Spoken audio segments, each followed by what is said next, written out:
Hi, how are ya?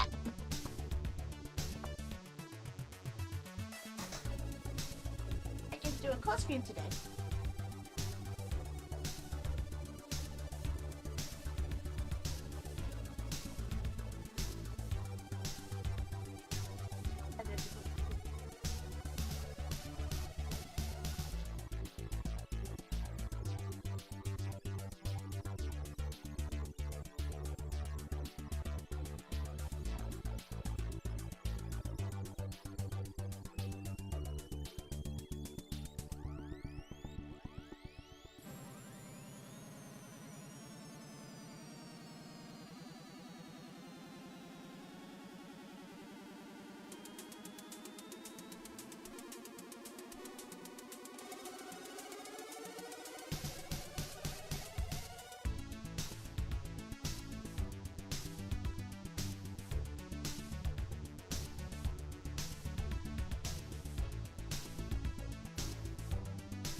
Hi. Here I am. Yep, we're about to do a oh, what am I microphone on this time? Or am I muted? Are you muted? No, I'm not muted. Okay, good. I was worried I was going to be muted this time. Yep, we're doing a special showcase today for the Danes for Games Spring Showcase. This actually happened earlier today, but because it happened so early, I didn't want to start streaming at 2 o'clock when I knew I had to walk the dog at 4, so I went ahead and just waited to stream it now. So yeah, that's what we're going to do. And they're about to do the pre-show now. Pretty much. Get that. And if I have some time afterwards, we'll be doing an indie game after. Games Spring Showcase. I'm Pink Fairy Blossom, an award-winning content creator, media host, variety streamer, and community builder behind The Garden, a space rooted in kindness, creativity, Hopefully and got the audio conversation. Right? Yeah. And I am Chelava Gamer. I'm a variety streamer on Twitch and YouTube. I'm also a part of the Black and Women Twitch Guilds. You can find me, honestly, anywhere, just making silly content related to video games or fighting on Tekken. But yeah. We're so excited to celebrate women and femme in games with you all today. Huge shout out to Women-Led Games and Wings, who have also partnered with D4G to bring these events together. Don't forget to check out the Women's Day Steam Sale event after the show. So your wish lists are going to be such a huge support, and it means the world to these devs that we'll be highlighting today. Speaking of, we have a developer with us now ready to show off her first title while Chell plays through the demo. Hi, Christine. Can you tell us a little bit about Letter Lost? Yes. Yeah, my name is Christine, and I'm one of the devs for Letter Lost. It's our first game as a studio. It's a totally normal post office game where nothing weird ever happens. You do come from a theater background, which I find so fascinating. How did your experience in theater influence the way you approach creating this game? Yeah, I really look at games as art, theater as art. I mean, a lot of things we see around us are art that we may not immediately think of as such. And I'm really fascinated by the different ways that we can tell stories in innovative ways. So I own a theater company. This is a co-stream, a special co-stream. We like to do weird shows that feature I'm co-streaming a co-stream. We just find it's a really cool I guess you could say. To get people's creativity going. And that sort of philosophy. I decided to change things up a little bit. Just a little bit. That's amazing. You also... I also have a co-stream next week too for the future game shows as well. About Liv, who she is, what role she plays in the story, and what it was like bringing her to life through just voice acting. Yeah, not yet. Don't jinx it though. Don't jinx it. And she is Hi, Puppy. How are ya? Boss who only wants the best for you at all times. You realize pretty quickly that not everything is as it seems when you get into the post office. That maybe Liv. I can add the closed captions now. That's a perk I have. goals in mind. As you can see, everything's normal in the post office on stream in our normal dungeon post office. That's where they all begin, right? Yeah. Closed But you really captions. start to wonder, why The is magic Liv of waiting. there? Is Liv who she says she is? Hey, I did not and break YouTube so yet. that kind of ambiguity I didn't was break really it yet. fun to voice. It's still there. I have a sound studio in my house, and so my husband, who's the composer, and I just had to go improvise down, a little. and I'm just really mean into the mic, and it's really fun, and so we have a good time. I love that. Yeah. Amazing. I have one question though. I'm surprised that there's a whole dungeon here when the game is called Letter Loss. Can you tell me? I am what tired. maybe inspired you to add that type Been of most of twist, today or do you maybe reading pull and elements homeworking. from other types of games? Like, I would love to know more. That's why I'm happy I don't have to do anything important of or course, thinking.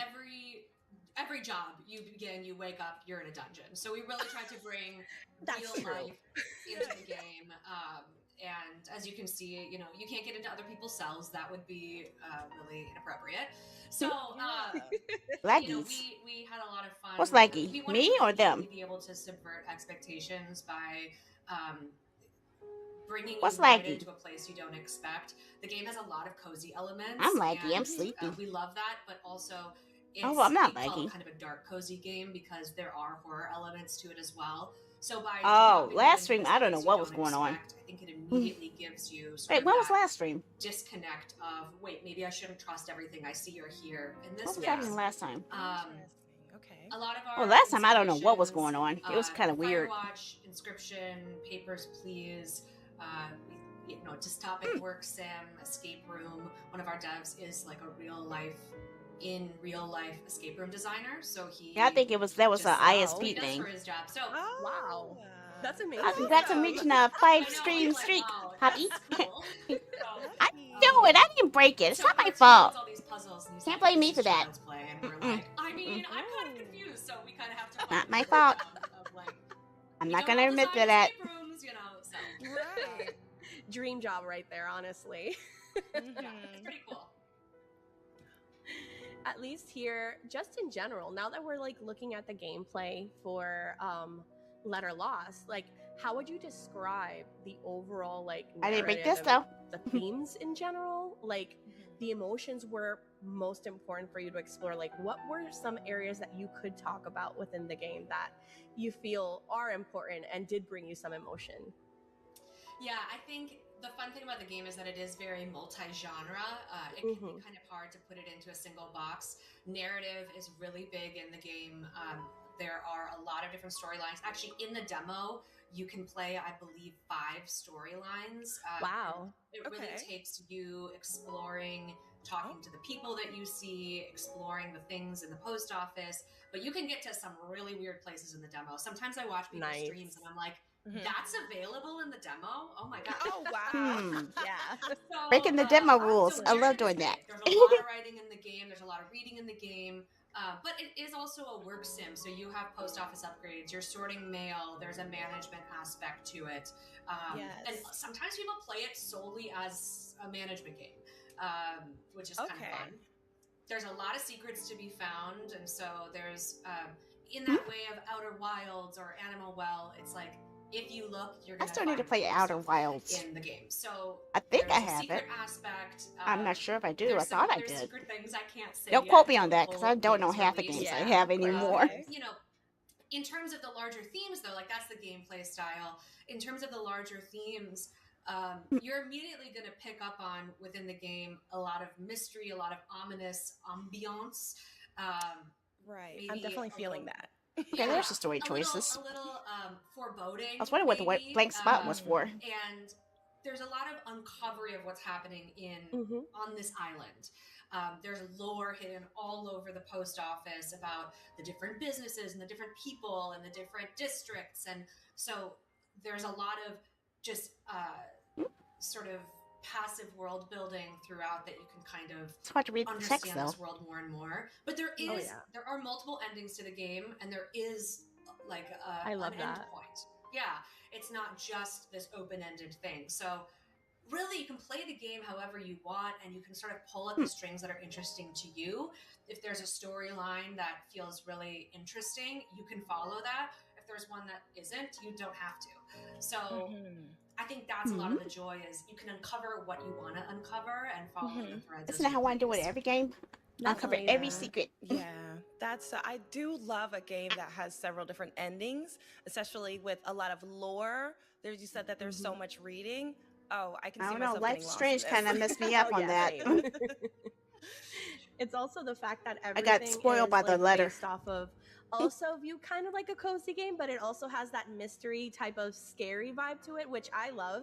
Like, it's funny because you guys could see everything's pink and cute here, but I play horror games too. I love horror games, okay? And that's the funny thing. Everybody doesn't believe me on that, but I'm always playing crazy games on that. So I really, I could see myself getting connected to this game so quick. And at least for someone discovering, you know, this type of game for the first time, like, I could see myself seeing this, but for somebody that has never ever got into a genre that's like, that could be described like cozy, but it has a lot of mystery and it might be scary at sometimes I'm not as sure. well. Am I Like, a cozy streamer? How could you describe it? Do I to actually play somebody enough that just cozy games to be discovered this considered a game? cozy streamer? Yeah, you know, we went to a lot of conventions. We went to PAX, we went to DreamHack, so we got used to our pitch. And I think I'm anti-cozy. we use the phrase dystopic work sim, escape room puzzle, and dark cozy. And that just is a lot of genres, but it's, again, it's sort of something, actually, let me put it this way. One of our marketers was like, Nancy Drew for adults.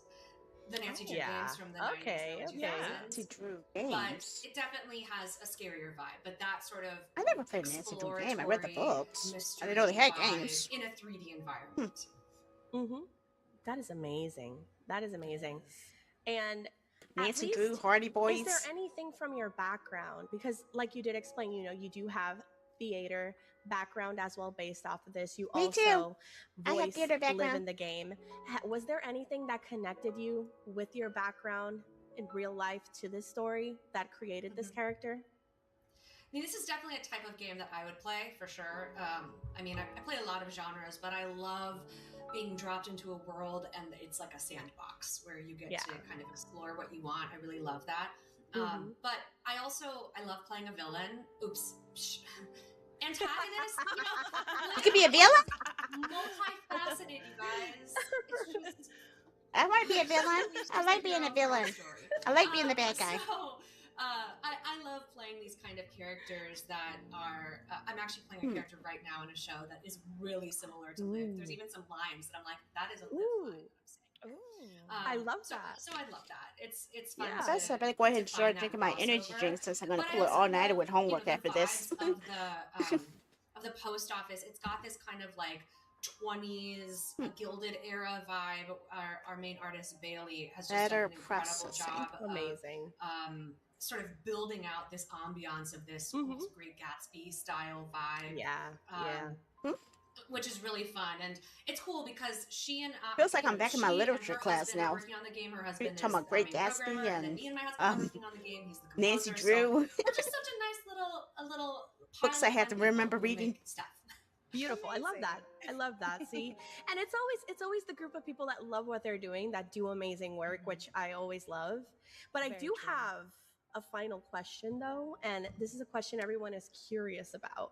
When can we expect the release, and where can people follow along, wishlist this game, or support the project itself?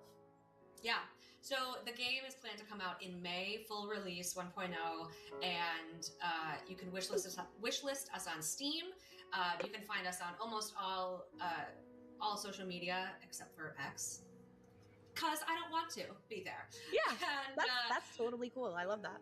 And you can wishlist us on Steam though, and you can play the demo. And the demo is a microcosm of the game. Honestly, if it wasn't for X, I wouldn't have known about the showcase in the first place. So if you want to get a sense of what the game is like, the demo is going to give you a lot of stuff, and then the main game is going to open up some wild. Actually, I heard about the showcase last year, but I wasn't a co-streamer for it, so honestly, I just found it after the fact. Thank you so much for sharing all of this with us, and it's really been such a joy learning more about you, the game, and the love behind it. I can't wait for everyone to experience this. We'll definitely be keeping an eye out for what's next currently.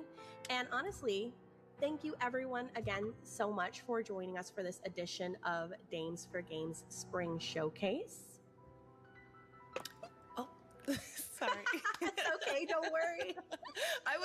We're just chilling. We're just chilling. See, but the game is actually doing what it's got to do. It's doing what it's got to do. In here, I was That's how you can play the villain. Story. I'm just like, Why don't you elaborate more on that? What happened to her daughter? We have to find out. Yes, red hair. Okay, write that down. Write that down. But yes, I'll definitely make sure that I have this wish listed. Don't forget to check out the Women's Day Steam sale, y'all, and wish list your favorite. Oh yeah, I forgot about that. Maybe this Steam one, has a you know, special Women's Day possibly. Steam sale going on. Also, Dames for Games is running a fundraiser to gather support for their future showcases. So make sure that you consider donating. Your contributions really do help all. I also have something else important I need to tell you guys about too in a moment. All the hard workers that Very are involved important. in this. So thank you so much for your time. And don't forget, I am Chelva Gamer. You can find me literally anywhere. And thank you so much for watching. Yeah.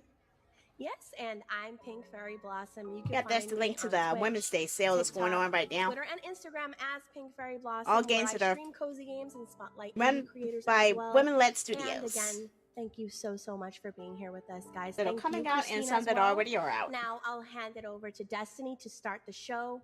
Take it away, Des.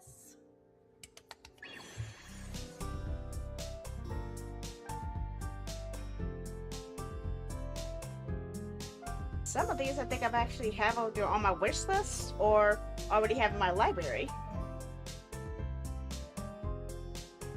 Let's see, like Fury. I also did the demo for 13Z. I think I have.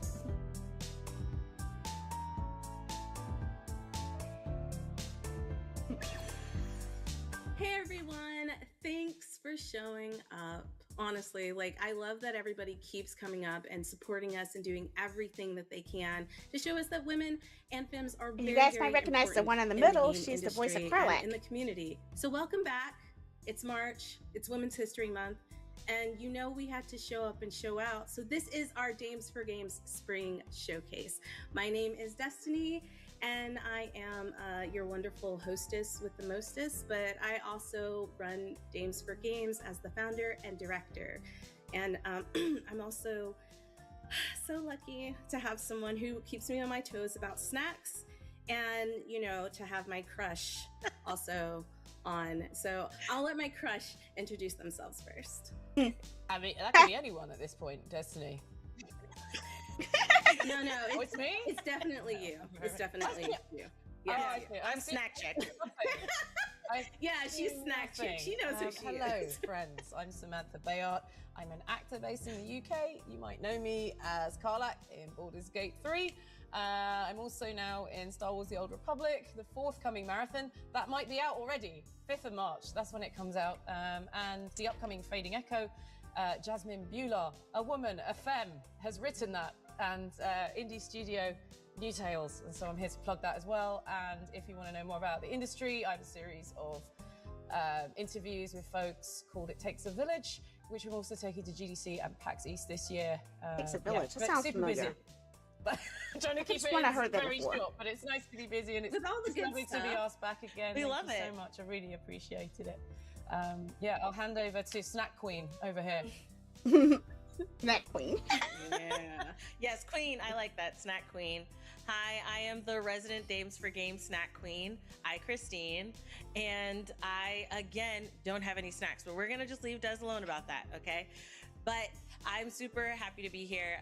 Aw. I'm a content creator, creator advocate, mental health advocate, constantly, as you guys know, working on global domination. And I love working with Dames for Games to spotlight women and femme individuals. I want to make sure I Yeah. say that right. No, it's Okay, good. yes, and femme individuals in the gaming industry, because I love what we do, and I'm excited for what's in the show. I saw some of the trailers, and I know you guys are gonna love them too. Oh, we have so much. I think we went above and beyond with the show. We have a lot of games, a lot of trailers, a lot of spotlights, and we couldn't do this without our partners. So I want to give a shout out to Wings. They're incredible. They're the ones hosting the Women's Day sale on Steam. If you don't know, now you know. And also Women Led Games, who helped put together the pre-show you saw earlier with Pink Fairy and Chell, and one of the developers behind Letters Lost, which I hope you check out that game. It's so cool. It's so spooky. And she just does a great job at like voicing the character, which we also have some amazing people in here who voice a lot of really cool characters. And since this showcase is happening March 6th, then that is out and you can go check it out right now. We also want to give a shout out to our, I had a brain fart for a second. We also want to give a shout out to our broadcast partners who have continued to rock with us for the past 3 years. IGN, Twitch, GameSpot, PC Gamer, you guys are the best, all the love. And we're gonna jump right into this showcase. So grab your snacks if you have them, unlike Christine, and enjoy the show. Facts.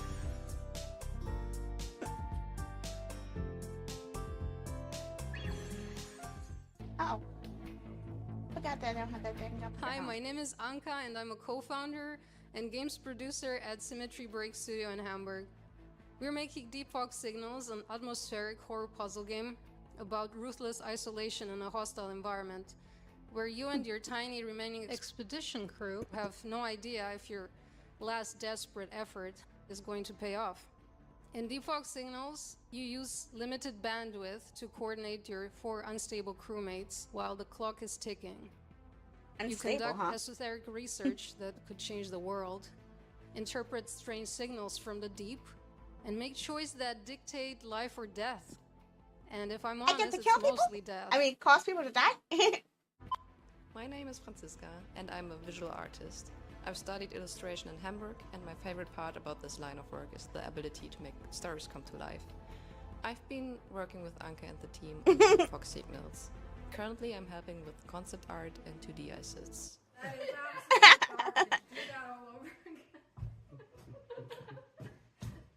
He's straight up fire. Our team is a bunch of those feelsy, artsy, story-loving people. We're likely all scarred for life by one thing or another. So we decided to make games about it, and we regretted it soon enough. But you know what? All the horror and suffering we've subjected ourselves to will have been worth it as long as you play our game. And also end up regretting it. Ooh, that's some nasty shit. Ugh. Oh no. Is he alright? No, he's not alright. We make games as an act of resistance, actually, at our studio, to regain control and agency about the narratives that surround us, to tell stories where regular or marginalized people can enact change, and to work through our and our players' demons. I had to add something extra. Hey, I'm Ray. I'm co-art director and narrative designer of Tethergeist, a whimsical, cozy, yet brutal precision platformer. In Tethergeist, you play as May, a young rebel who, despite the counsel of her village elders, has struck out on a dangerous pilgrimage to a sacred temple called the Fount of Souls. For hundreds of years, May's people have used their powers of astral projection to travel to the fount. But May is different. Her spirit travel is limited by a tether. So while her peers can travel effortlessly to the temple in one trip, May has to take the long and hard way. As May ventures away from her village, she encounters rigorous obstacles. You sure about that? Hidden secrets. Strange creatures. Are you sure about that? Townsfolk. Hot tubbing spirits. And Foyle, a scholar who brings to light knowledge long lost to May's people, like ancient portals leading to a spirit realm, and the legendary healing powers supposedly hidden within the Fount of Souls.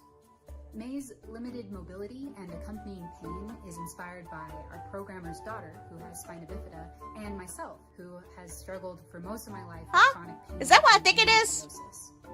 Was that plushie what I thought it was? Story about overcoming obstacles despite our limitations. It's full of beautiful environments and Uh-oh. cozy and encouraging messages. Precision which platformer, somebody- perfectly offsets the brutal, Bane. borderline masochistic, yet forgiving gameplay. The world of Tether is inspired by Nausicaa. Miyazaki and Avatar: The Last Airbender. The art was inspired by Gree and You Hyper sure I'm a Light Drifter. knucklehead?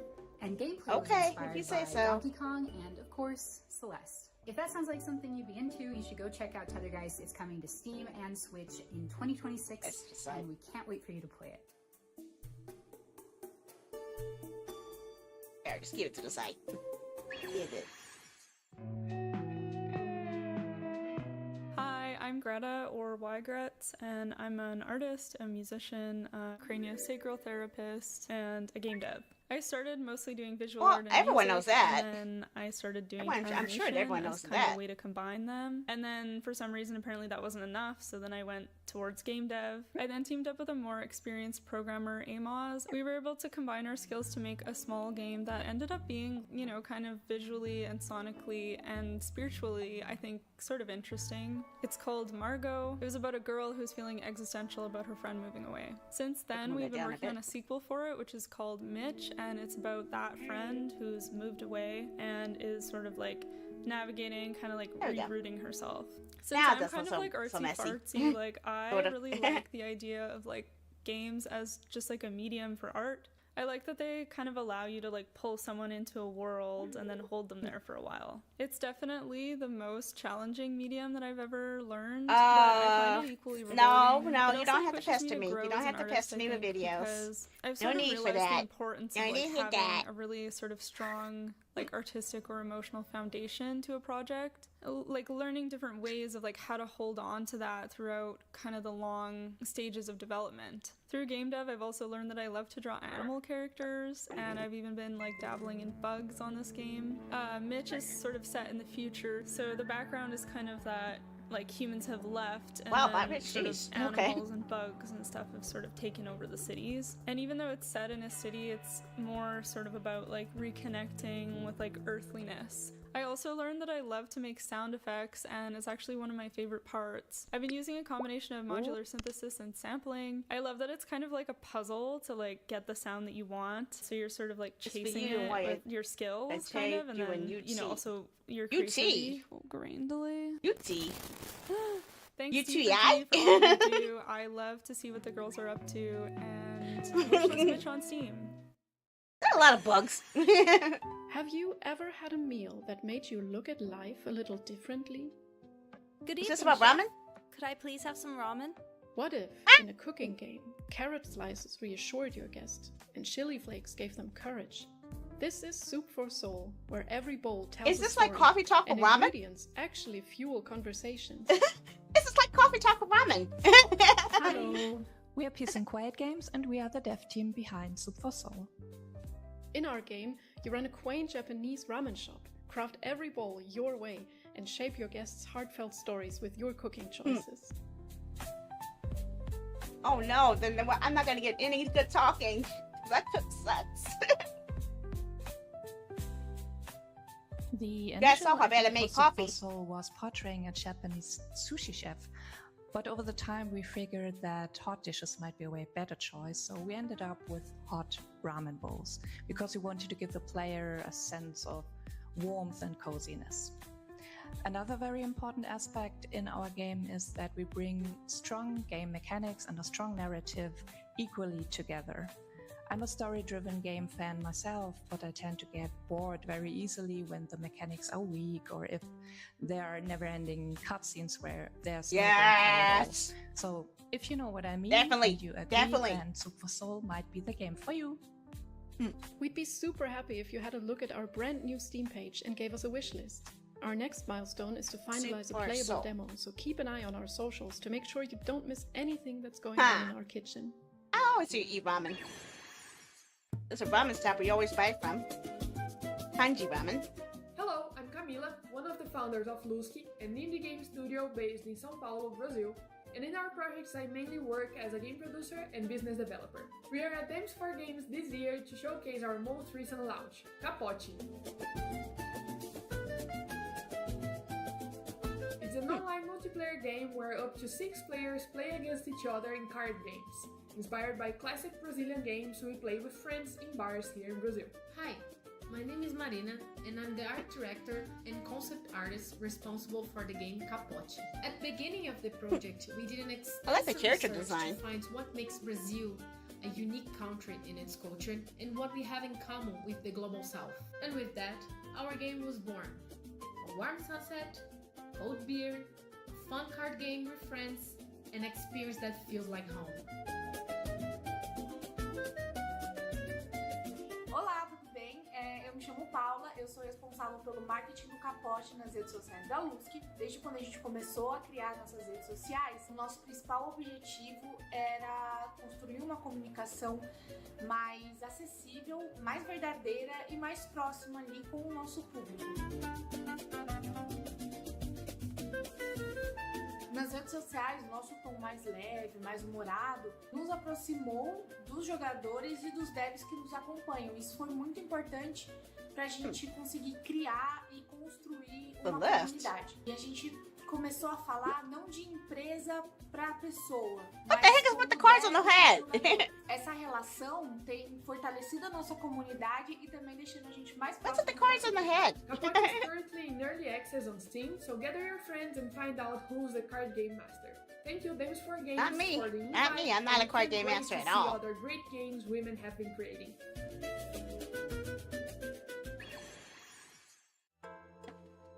Food! Oh, photo. I thought it said food. Hello, I'm Irini, and I'm leading a team of 5 to develop a food vs. mold themed story-rich indie RPG known as Foodmina.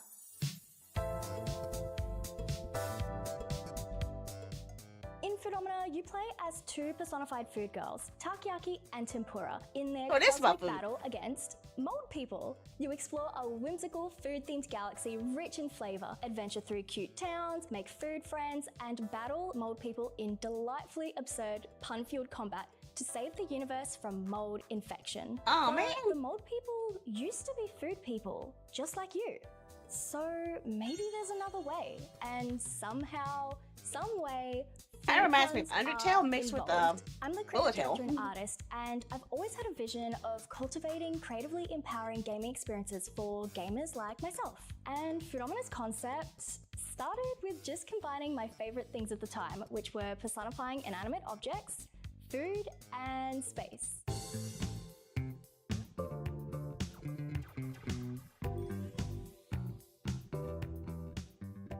From there, it grew from wanting to take the dishes we love and turn them into fully realized personified characters and explore what stories they have to tell. And now we have a growing mold army of kids, artists, and gamers alike. Yeah. getting involved in development through playtesting. Yeah, that's why I have so much making their trouble own with it. I'm food never service good or at bullet mold hell zoners, games. And even cosplay. I can do Engaging run and with gun our bullet community, games like learning Contra or about Metal other Slug, cultures and but history, and normal sharing bullet, a mutual love for normal food has bullet given hell, our dev nope. journey so much fulfillment.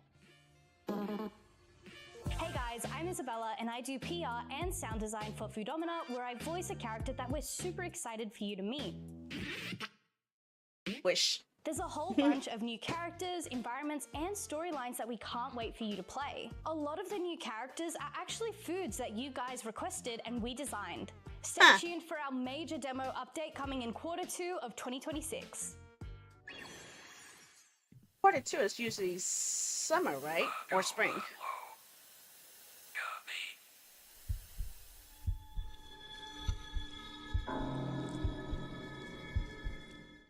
Hi, my name is Masha Dragostayskaya. I'm the artist and art director of our small game Socket. Socket is a first-person psychological horror where you play as a social worker who obeys a law socket.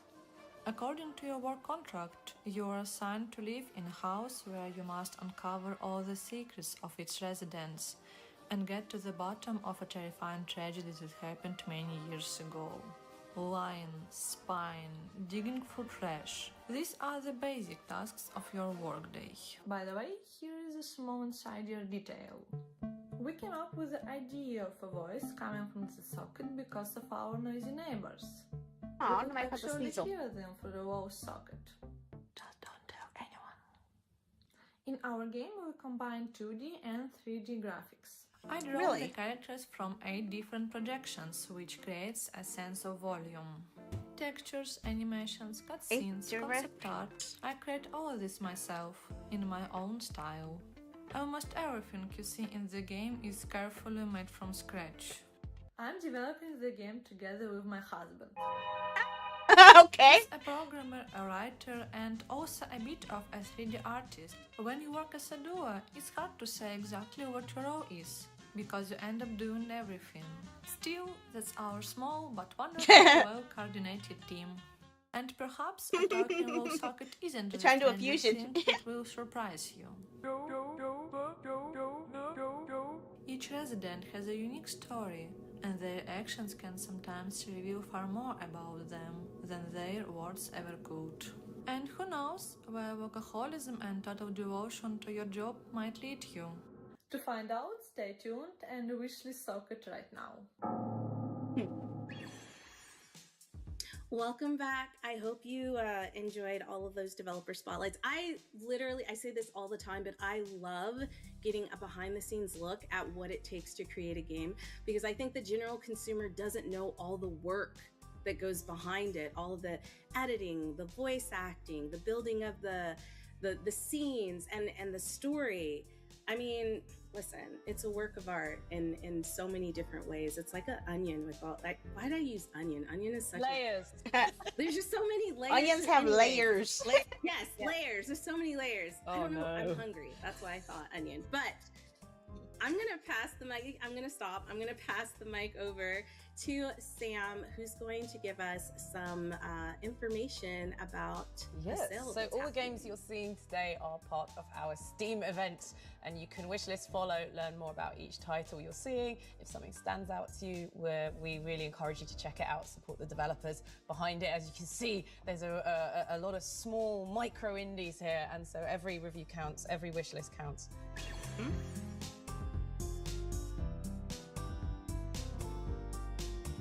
I think that's all of it, though. There's still more. And now we're going to throw it to Snack Queen. Snack Queen. I love it. I think that should definitely be my moniker. Speaking of Snack Queen, and you speaking of Onion, one of the games I'm really, really excited about. Well, we have a few cooking games, so make sure you guys are watching, because I love food games, and there's like a few food games in this showcase. So let me know which one's your favorite down below. Anyways, I want to shout out our content creators and our streamers that are co-streaming, that are charity streaming for us. Thank you so much. Dames for Games is very grateful for all of the time you take to help us with our vision and with our organization. And speaking of, we are currently doing a month-long fundraising event, and you can support Dames for Games and everything we do by donating, or also showcasing the creators that are working with us on your socials. So thank you. You might find your new favorite creator on Twitch, just saying. I know I found a bunch that I now follow.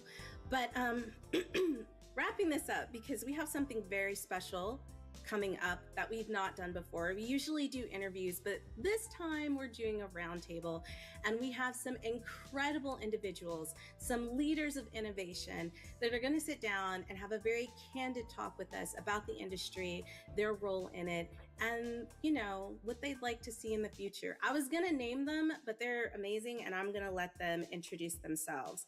So sit back, relax, and get ready for this conversation. You are not going to want to miss it. Special guest, too. Hey, everyone. Welcome to the first ever Dames for Games roundtable. Very Kish. I know that name. Together some amazing trailblazers, I think they're on, some beautiful innovators who we're going to kind of sit together. Like, honestly, I'm not going to talk as much because I know I talk all the time. I'm going to let them talk. I'm going to pose the question, and then they're going to discuss how they kind of navigate the game industry, the community, the space, because I believe it's something that a lot of femmes and women would really connect with as they're either getting into development, going into school for it, or entering the industry themselves. Okay, and what better way to learn how to navigate the industry than from veterans who have basically carved their own space and Oh God. I mean, like, I think all of you have inspired me in different ways because I've all had conversations with you, and I just want to share that inspiration with our community and beyond. So let's get started. First off, I would like to introduce Mary Kish from Twitch, and I'm going to let her give a little bit of a background about herself before we go to the next person. Thanks, Des. My name is Mary, and I now head the community at Twitch, which is such a wonderful and exciting job. Before that, I actually worked as a game reviewer and producer at GameSpot.com. So I have been in the games industry for several decades now, shockingly, but it's currently my honor to represent over 7 million streamers on Twitch every month. That's awesome. That's incredible. Thank you, Mary. I love All right, and next, I think that's really important. You also love what you do. Next up, we have Rihanna. Rihanna does a lot of different amazing things. And I knew I was going to mess up and not remember all of them. So I'm going to throw it to her so she could tell you a little bit about what she does in the gaming space. Thank you. So yeah, I'm Rihanna Manuel Pena. I am one half of DNR Media Consulting, which is a video game consulting firm. Inside DNR, my partner Danny and I do video game writing. We do brand and marketing and messaging. We help with PR and communications. We do press releases. We do content reviews. We do diversity reviews. Like, kind of like you name it, we do it. Simply because we've done all of those things in different capacities over the course of our careers, which have been a combined 30 plus years. So we've done it all. And also, I am a content creator. I am formerly of What's Good Games. Shout out to those women, amazing people. And currently a part of Gamertag Radio alongside Danny Pena, Paris Lilly, and Peter Toledo. So yeah, if you can think of a job in gaming, I've probably done it or worked for the people who do it. See, I told you it was a lot. There was no way I was going to remember all that. But incredible, incredible. And that just shows you that you can start off doing all kinds of things, and there are different pathways to get into the industry. There are not just one distinct way. Like, you don't have to be just a developer, or you don't have to be just a content creator. You can do whatever you want. And the next guest has carved their own space and has done some incredible things. You might have seen her on the news. You might have seen her on TV. Letta J, aka J Watts, please introduce yourself to the community. Thank you so much, Des. So happy to be here. I am Letta J, that is my artistic name. I'm a Grammy-winning recording artist and published songwriter, and created Coexist Gaming, which is actually an agency. We're a full-service solution that just gets brands, talents, and products in front of the next generation. At the core of what we do, we design and we build worlds, both in real life and digitally, and then we gamify them. So I own a 3-story gaming and creator lounge in Times Square. We've been called the Soho House for gamers and creators. And our entire goal is just to really serve as a cultural bridge that creates this very authentic and immersive ecosystem that just reflects not only what the next generation actually gathers and plays, but how community-centric we are, and most importantly, how we are the solutions for a lot of businesses that want to be in front of us. That's what's up. All right. That's what's up. Okay. No, I mean, like, it's so nice to be among so many talented women who are like making moves in an industry that I think my entire community loves and I love. Next up, we have someone who not only is working on their own game, but making an incredible documentary about one of these innovators, one of these women who have been in the game industry for a long time and knows what she's talking about. Teresa, tell us a little bit about you and what you do in the industry. Well, thank you so much for having me. Hi, I'm Teresa Lung. And yes, I make games. I've made over 10 games, and I'm also a documentary filmmaker, and I work in emerging tech. So the documentary that you're referring to is about pioneering game designer Brenda Romero. And then I'm also doing outreach for the documentary with games and through games. And I do both serious games as well as entertaining games. So I'm super happy to be here. And I'm also an educator. I teach part-time at Vassar College. Nice. Hi. Thank you. All right, and so we're gonna jump right into it because we don't have a lot of time, but we're going to make the most of the time we do have. The question that I wanted to pose to you, incredible ladies, today is how to move through this space without feeling completely burnt out, letting it get to you to where you're like, I don't know if I want to do this anymore, because sometimes it can be toxic, sometimes it can be really hard, but like, how do we keep pushing through and like being those strong representations for other girls who might want to get into gaming? So I will throw it to Mary first, and then Mary, you can throw it. We'll do it like tag, like telephone, and then Mary, you pick someone, and then we'll go all that. We'll go through everybody.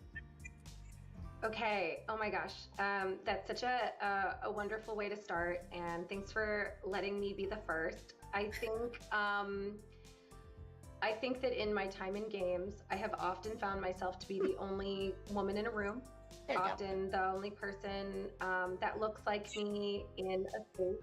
And I used to really find that very intimidating. And I would, I have a bit of a people pleasing tendency as well. And so my thought would be don't rock the boat, you know, be very quiet, try to be careful with how much space I took up.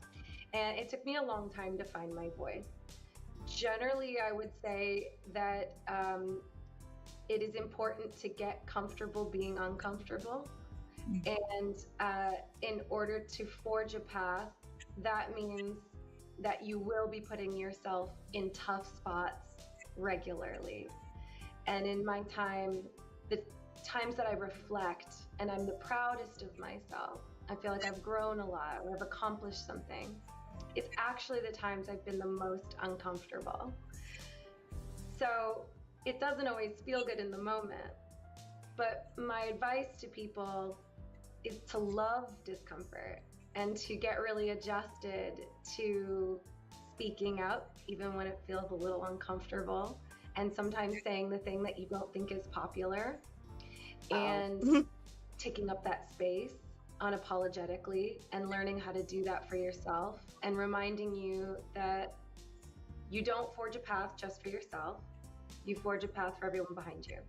And so every time I'm a little uncomfortable and I feel like I'm doing something for the first time and I might make a mistake or I might embarrass myself, I recognize that there's probably a lot of girls and women in this industry that would love the position that I have, or they would love to be the next person in my position, and it's my job to make it easier for them to get there. And so it's not always the friendliest answer, but my honest answer is that I've gotten really good at being like, ooh, this doesn't feel good, and then being like, well, here I go anyway. Yeah, go for it. So yeah, that's really how I do it. I'd love to hear from Rihanna on this, because I think there's a lot of times where I've also found that you have been unapologetically taking up space, and I really respect that about you, and I think it's important to recognize that we kind of are all doing it in this group.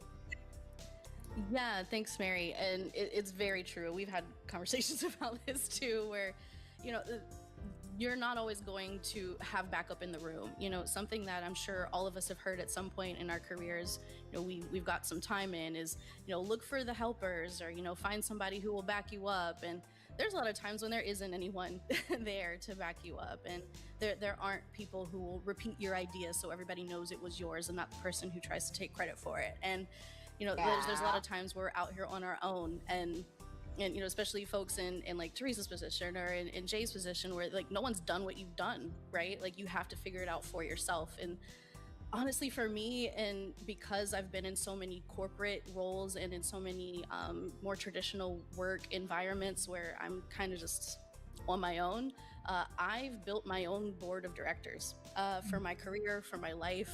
And, you know, I have a legal counsel that is my really good girlfriend. I have somebody who helps me with branding and fashion and like making sure I'm showing up the way I want to show up and people are perceiving me the way I want to be perceived. I got a girlfriend who helps me with spelling errors and checking all of my comms. Like, you really do need backup for these types of environments, because in a lot of ways you have to be bulletproof, and it's not fair and it's not right, but it is what helps. And if you have folks that you trust implicitly, people that really just have your best interests in mind, they don't have anything to gain from your success or your failure, they really just want to see you thrive, hold to them tight and let them in. Let them know what you have on your list of goals. Let them know what you're trying to reach for, you know, what you dream of. and ask for help from those people. And unfortunately, you got to Yeah, be I careful actually who know you exactly ask what for she's help talking about. from in your own realm. I felt like that A within lot of streaming. times it's better to look outside. Look at other industries. Look at people who are at different stages in their career. Look for family. Look for young people who have absolutely nothing to worry about right then. You know, like they're very unfiltered and very candid, and can give you some really great insight as to how you're coming off and what you're trying to do, and if it makes sense to other people.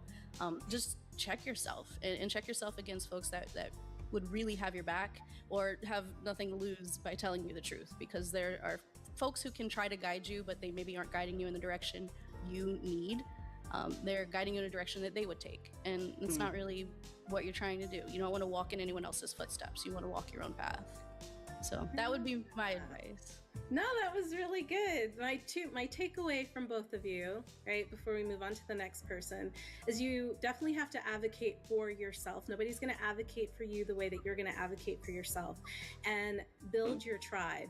And make sure when you're building your tribe, you're very intentional about the people that you bring into your life, whether that's personal, whether that's romantic, whether that's through business, right? Because I mean, all aspects of your life bleed into each other. A lot of people like to say, keep work at work and keep personal. But I mean, like come on now. It's not that black and white. It's never been. No, it's always mixed together. No, I love those two things that you guys said, and that's what I took away from it. And I wholeheartedly agree. Next up, Jay, please tell us how you navigate these spaces, because you've done a lot. You've gone on TV to talk about it. Like, you're constantly showing up. And I don't know if you've seen some of Jay's outfits, but girl is to the T. She shows up like presentable, like I feel like when you walk into a room, people notice. And that's what I want you to talk about, like that confidence that you come with as you walk into these rooms. Yeah, and thank you so much, for saying that, that acknowledgement, because I think a really big part of it is just kind of moving with intention. I say that we decide how we want to show up in rooms, and positioning yourself mentally first to just know this is the goal. This is why I'm going here. This is why I'm doing that. And I think everything starts with your mentality. So really embodying and understanding there's a reason I'm doing this, and there's a goal that I'm here to achieve. How do I want to show up in order to achieve that? And so for me, I'm very big on being your brand every day. And so when I walk into a room, I want my presentation to be indicative of words that I haven't even said yet. So for me, I show up with excellence being how I present myself. That means my outfit is intentional. If we are women, if I'm walking in there and I need your undivided attention, I'm only wearing certain things that make sure that you're focusing where I need your focus. and I am, and that's with any environment, right? So if it is, if it's gaming related, it's music, whatever, I really I think it's one of those things that they say, what do you bring to the table? I bring what the table needs. I understand my capability. I could build the table. I could buy the building that the table's in. But if there's already a table, then I don't need to bring a table. So I want to bring what the table needs. And so because I live that way, I think it helps strengthen an understanding of how you need to show up in order to navigate in the world.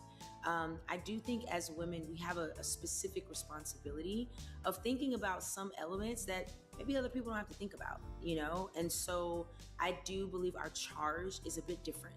We have to be mindful of the message that we're going to send before we show up. We have to be really intentional. And part of what helps me remain confident, to be very honest, is knowing that my creator is actually what I want them to see. I think that for me, God, my faith, my spiritual base is why I navigate the world with an understanding of it's actually not about me. Everything I'm doing is bigger than me. Impact is bigger than me. That I love being a vessel when I'm being used for a purpose. My purpose is to achieve that goal, and that goal can live far beyond me. So I just need to do my job. I need to do what I'm here to do. And I get really focused about and like hyper focused about whatever that mission is. And I go for it full fledged. And there's no time to doubt. Like, get rid of that. It does seem like it's more of friends that suffer from imposter syndrome. encouraging. I'm like, You are than not it an is a imposter. showcase. You belong here. Don't forget it. I'll remind you as many times as you need to. I did notice that. So when you say your tribe, it is really important that your tribe is also empowering you. Not that I'm saying it a bad thing. Because every time, if you're a vessel, I just you're noticed that it's more poured skewed out that of way. constantly. You're giving constantly. You have to be refueled. And I think when you are making those intentional decisions, including who you are attached to, who is helping fuel you, they're a part of the confidence you have too, because it's all sort of energy, you know, what you're giving off, what you're magnetizing, what you're attracting, and it helps you navigate in a way that makes you very firm because you understand who you are and what the greater goal is. No, that's really good. That was great. That was great. And then I'm gonna give my thoughts, but first I'm gonna throw it over to Teresa. And it's the same question.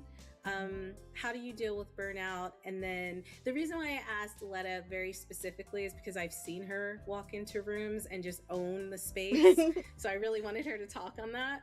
But how do you deal with it? Because I feel like not only do you teach, but you're getting into film. I don't know how male-dominated film may be. Like, you're doing a lot of things, and I just want to know how you move through these spaces.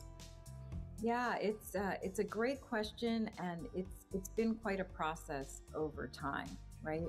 And so I think within my toolkit, it is everything from what Rihanna and others were saying about finding your tribe, to also really understanding what organizations can help build me up, right? And finding that community. So to be more specific about it, for example, you were talking about the IGDA, right? The IGDA Foundation.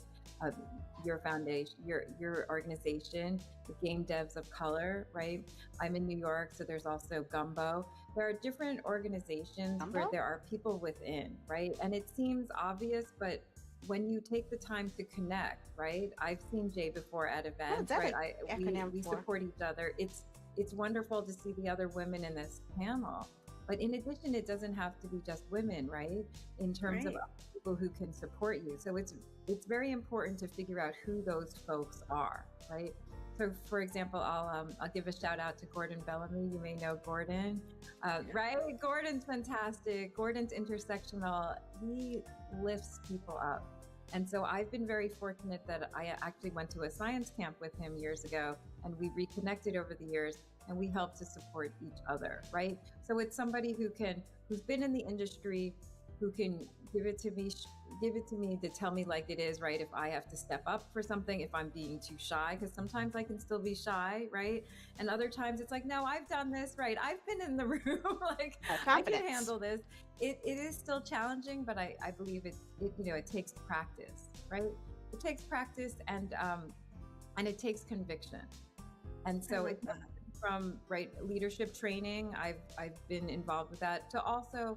So my to-do list for this year is I have to meditate more, right? So it's that self-care and that idea of how do you do less at times? How do you say no to certain things so that I can focus on my mental health, right? Or my spiritual and physical well-being. No, that's what's up. I love that. Okay, so to speak on what both of you said, for Letta, I feel like what you said, and you can tell me if I'm wrong, but like, I love the idea of you saying, like, work with your strengths. When you walk into a room, be aware of what you're strong at. And if there are things that you're not strong at, it's okay to lean on other people to help. It really does we had Samantha on earlier, and she has a really great podcast called It Takes a Village, and it really does. It takes a village sometimes to build these incredible things. And Teresa, I love what you said about allyship. It's not just about where I heard the name from women or femme-identifying individuals coming together and uplift what we do. I work with some incredible men. You know what I mean? And I know we all know some incredible men who have stood behind us and really pushed us in ways that, we didn't think were possible. Guys, I just think that having you on today and you giving like your perspectives is really, really important. It was important for me, like listening to all of you. So I can't even imagine how valuable this information might be for someone young who's just getting into gaming, or someone who's just, starting out, or someone who might want to get into gaming, but they don't see themselves in the space. And that is why I asked you on today. That is why we do Dames for Games, because you can tell me about Susan and Carrie and Jennifer all day, but if I don't see Susan, Carrie, or Jennifer ever in the room, I start to doubt whether they're really, you know, making decisions in those rooms where those decisions are made, the big decisions. So I just want the community to know that all of the ladies here are in those rooms making big decisions. We have Mary, Rihanna, Jay, Teresa. These are some of the faces that are making decisions and innovating and basically going out there and changing the industry for all of those who are in it today and those who are going to come after us. And I think that's really, really important. Hopefully changing it for the better, right? I can't say thank you enough for taking time out of your busy schedules. Guys, you're so lucky. Not too bad. Your Not too busy schedules to come on and too talk crazy, with though. us and share your insight with our community. Please, please, There's please. room for I'm going both. to go through everybody really There's quickly. room for traditional and room If for people want to new stuff. find out how to follow you or keep up with you, I'm going to start with Mary. Where can people keep up with you and what you're doing? Thanks for having us and letting us to meet so many wonderful people. If this is like something that you're really passionate about, keep going and continue to follow the people here, because you're going to see way more inspiring stories and things that we're up to. In addition to my job, I do stream. I stream every Monday on my own channel, so you can catch me on twitch.tv/twitch and twitch.tv/MaryKish. That's my name.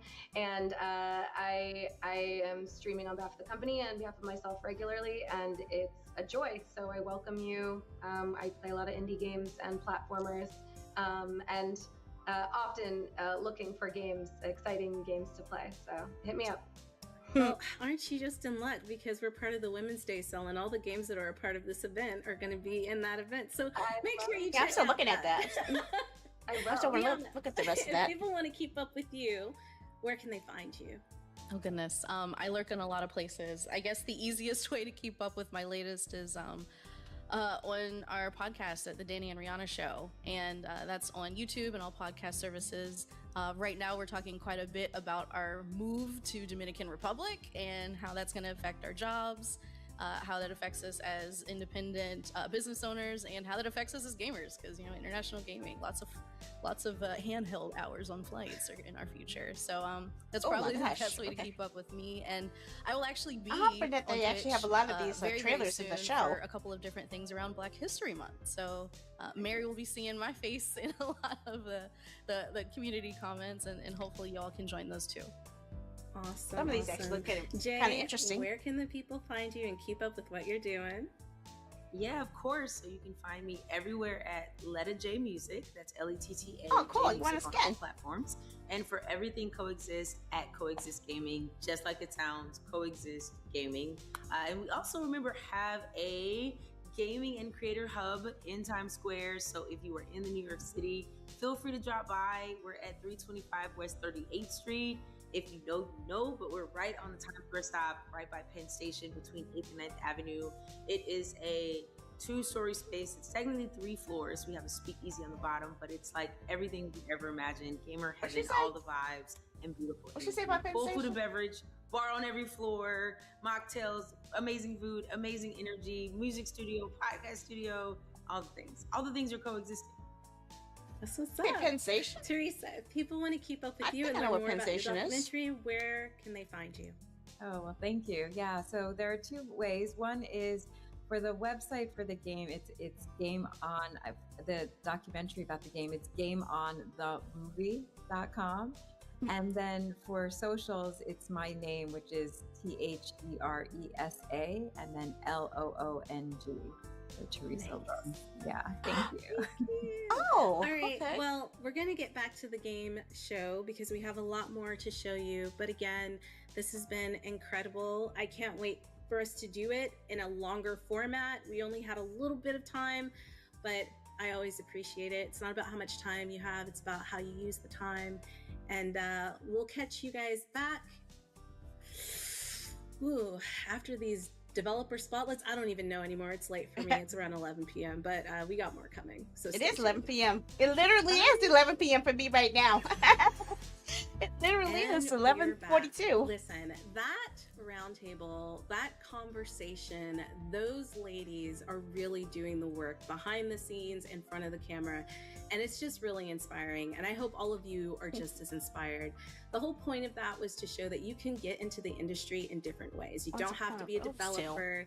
You don't have to necessarily be a voice actor. You don't have to create games. You can be a content creator. You can create your own space like Coexist. You could be the head of community at one of the biggest platforms out there, Twitch. You can make a movie. You could just run your own PR company with your amazing partner. There's so many ways to be involved. And so for all the young ladies out there and all the young femmes out there, and even to all of our allies, even men and boys, if you want to get into the industry, there are ways to do it, and you can find your own path.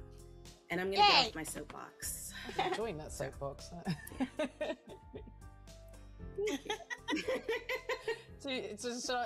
Hunger pangs again. I just wanted to shout out the two games about food in that first segment.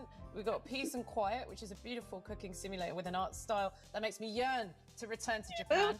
And then there was another food-based Japanese game called Food Amina. Demo's out now. It's promising food puns and I want to get the one that's a ramen thing. After my I favorite forgot the name of the Japanese one foods, with the takoyaki ramen. and tempura. Those are the characters. Darn it, right? I should have remembered it. Keep them away from mold. Yeah. It's got a charming I need art another style, one that has to retro do with pixel ramen. music. It's gorgeous. I'll be playing it. I really need to eat something today, clearly. But yeah, just wanted to shout those two out. No, Socket was amazing. A social worker who bays a wall socket. No, I we get need it. that in our lives. Check it out. There's some weird and wonderful things out right now. There's such a great variety in this showcase for March. Yeah, I we wanna try to echo keep that. it mixed in. I'm so sorry. I was just going to cut you off real quick and just say, no, I'm kidding. Oh, no, standing next to Christina. No snacks, interruptions, nothing. No, I was gonna echo like Soup for Soul by Peace and Quiet. I cannot wait. I'm so excited. I love coffee. I loved Coffee Talk as a game. So having this cooking simulator Coffee Talk What's thing, it called again? love it. And Food Amina, I love, like you said, Soul, the food cooking puns. soul. And I love the idea of keeping them away Very from mold. important. Like I just love the It can be idea of that game. Too, kids. Yeah, It's very, not all very fun important. and games. You got to think about food safety and hygiene. Artist and Carnival? really important things. Yes, those things are Yeah. important.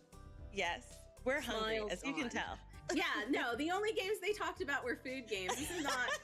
It's totally fine. It just shows that like we are hungry and we need to finish up recording and all that Rush. good stuff. But and all the other games were cool too, even if it wasn't Yeah, the about guests food. had Just letting you disability know. representation. I thought that was Copycats on here, really huh? cool. There we go. I There did you look at go. the trailers. I There wasn't you just go. drawn to the ones with food.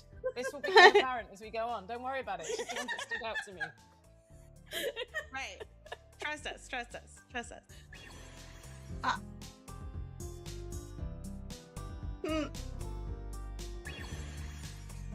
Hey everyone, Kimmy Arcanis here, and I'm excited to be hosting another Dames for Games showcase. Are we ready to dive into an incredible lineup of female and femme-led games, creators, and studios? Because I definitely am. Creators. So, sit back, relax, and enjoy the vibes. Oh, I and remember don't forget the potions. sunscreen, because this lineup And my is lovely gonna be daughter. hot. I'm surprised that so many games I have in my library are made by women-led teams. I didn't even know it. I remember that. WTF Waifu Tactical Force. I haven't wanted to play that for a while.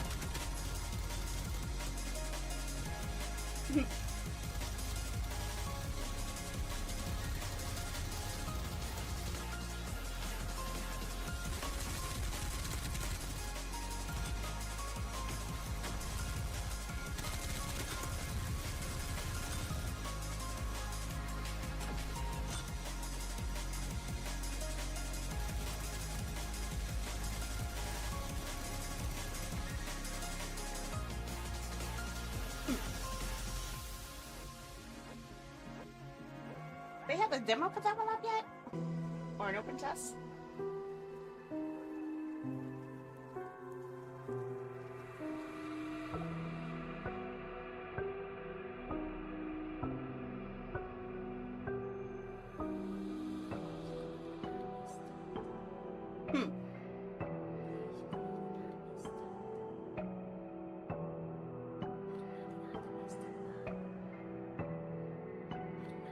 Exactly.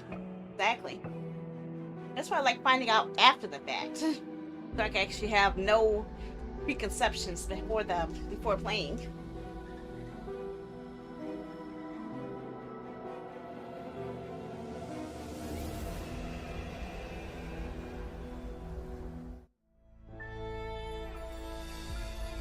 I wanted to play the demo for this, but you guys never voted for it. This was one of the choices you guys could have voted for.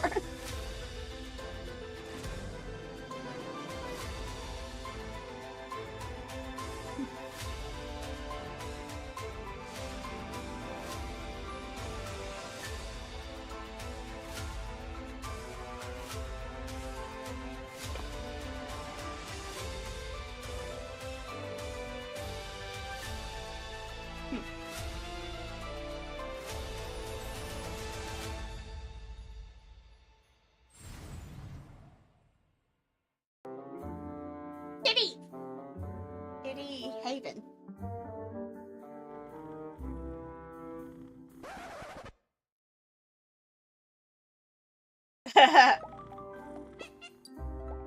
Oh, we can throw cats around.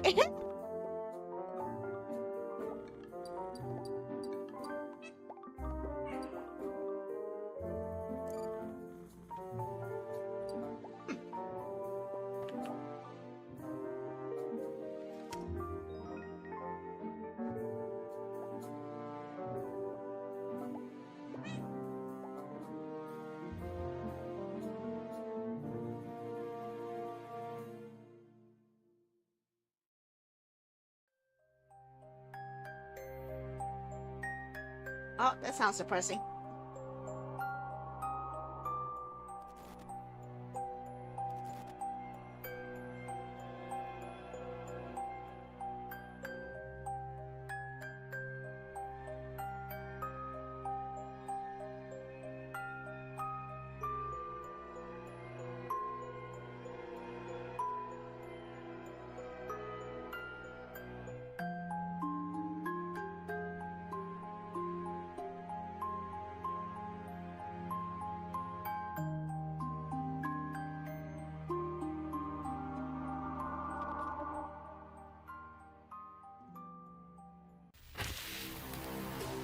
Melted time.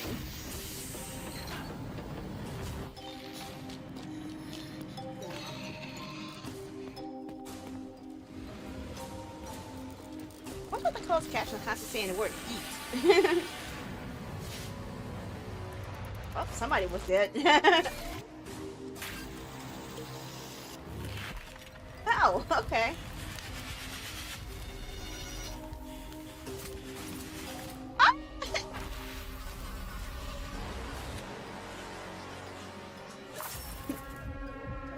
Yeah.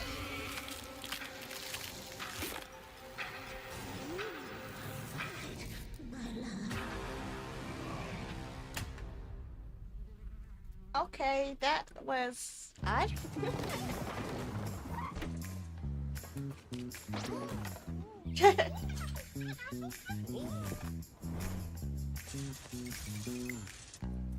Okay, that looks a little bit too close to work.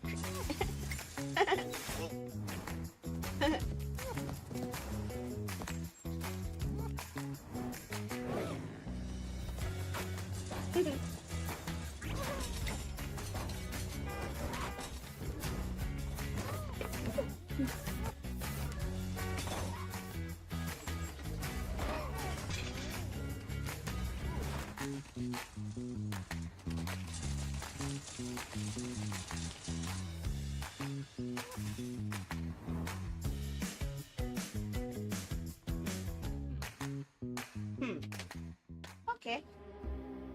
Imagine a world on the brink of freedom from colonial oppression. Kill agency? 2262. Crime. Class conflict. Propaganda. A familiar story hindered only by those with plenty of time and little to lose. Detective Maigan Hill, the sleuth of Agamaski. It's like a Katie Rain type of game? Became second nature, dedicating her days to the faceless, rejected Kathy Rain? citizens of Agamaski. Until Mary, that is. This case goes way farther than the banks of this one detective's little neighborhood.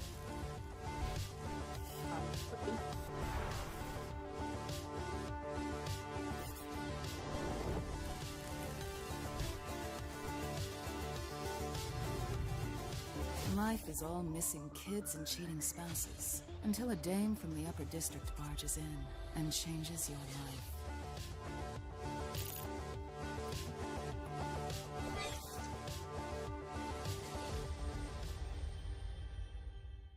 Warning, test came resulted.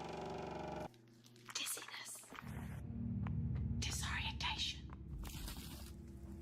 Soul possession.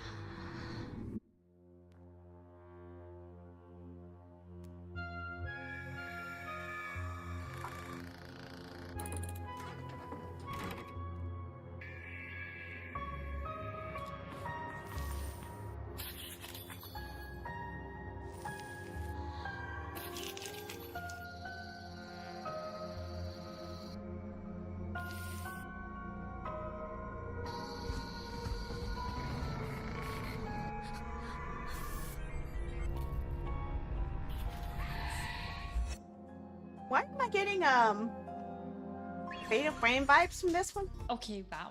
I don't know about you, but my Steam wishlist just keeps getting bigger. Hello everyone, I hope I'm 9 Krista doesn't. Cummings, and I'm really excited to be here and to have once again teamed up with our friends from Dames for Games to shine a spotlight on some of the most creative, innovative, and just plain awesome games and game developers. In case you haven't heard of Wings before, Wayback Studios, founded by women and gender marginalized game developers, we help them grow their studio sustainably and get their amazing games out into the world. Because we know that teams like these are making some of the most exciting, creative, and commercially successful games out there. One of the other ways that we help celebrate women devs and their awesome games is with our Women's Day sale on Steam, which is back for its 4th edition and is happening right now all the way until March 15th, and it is our biggest sale yet, featuring 15th? hundreds of games with Also have huge more time. discounts, new demos, brand new releases. Yeah, I'm looking at You it right now. absolutely do not want to miss Right out. now, I'm looking Okay, at this. that is enough from me. Enjoy the rest of the showcase. If you haven't and seen the link definitely before. check out the Women's Day sale on Steam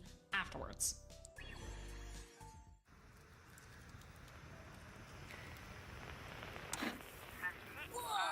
Goblin sushi. More sushi, huh?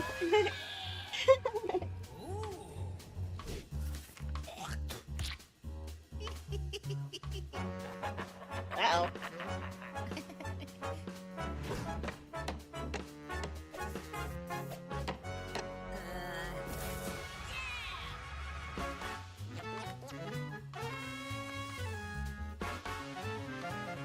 You say poop tasty?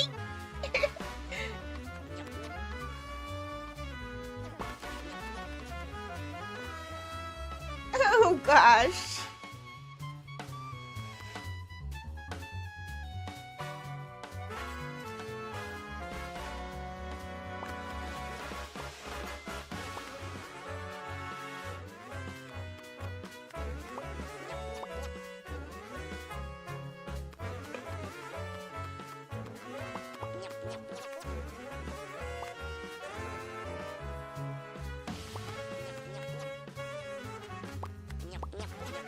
Yep, yep, yep, yep, yep.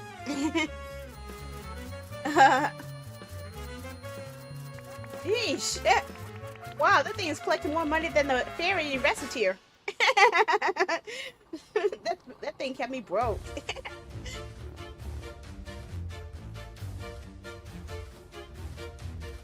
The Winter Whisker Watch?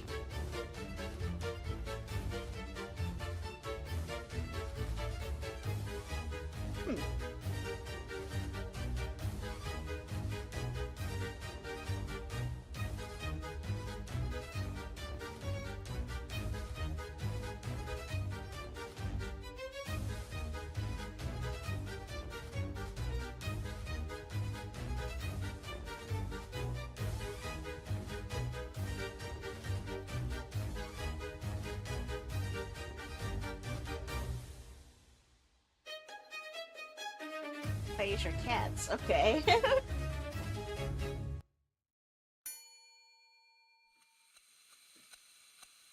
Camera anima?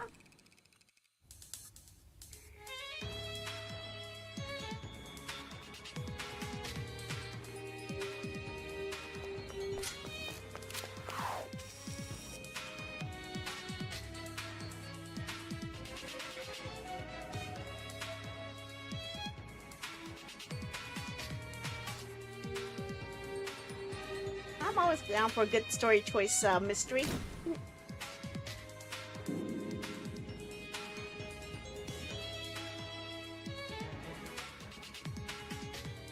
Camera Anima.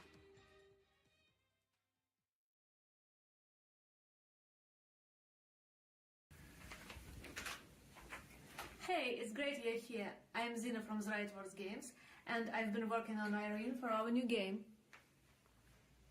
A game? Am I a joke to you? Seriously though, I'm kind of trapped in here, and I'm so grateful you're adding color to my life. Yapping about all kind of stuff. Making life choices with me. Chatting and playing games here. Handling real life tasks for me or for yourself. Or going offline and discovering things out there. This is life, and I'm happy to live it with you by my side. While it lasts. What? Maybe a while it lasts. This is a sad game. Cartomatic.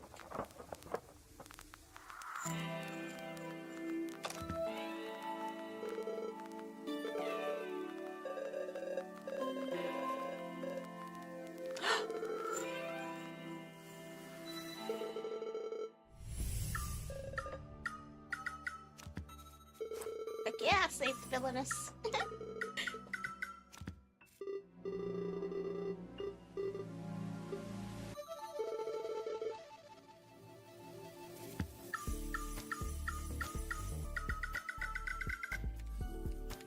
Are these games?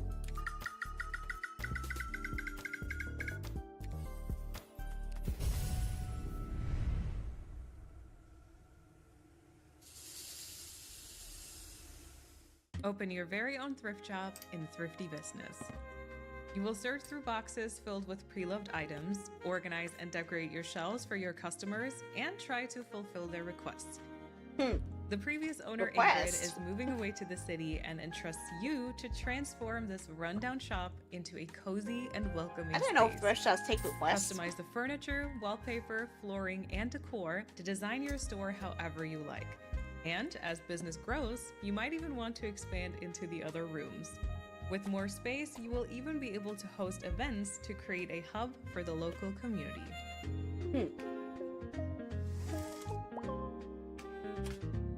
That's an interesting concept. The tyranny of the nobility and the cruelty of the Church of the Holy Light seem to be unparalleled. The obsession of searching for pagan propaganda always ended with the execution of a woman. Among many voices, the one that resonated the most was a young villager with a fierce and indomitable spirit. They captured several saboteurs and sentenced them to death by burning. My beloved Christy. I burn with rage for not being able to bring her back. Yeah, she would be pissed. She should be pissed. I stopped running to hide and started running to fight. Those guards took away what I loved the most. But this time, not even the sun will stop me. You can beat up people with magic? That's what I'm hoping.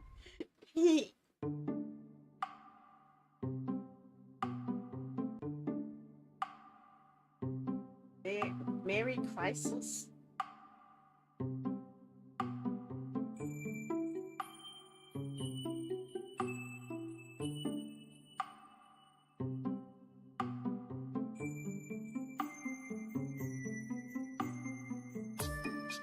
This looks like a dating sim.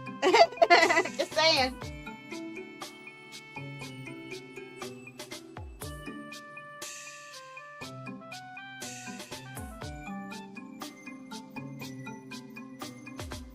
It definitely looks like a dating sim.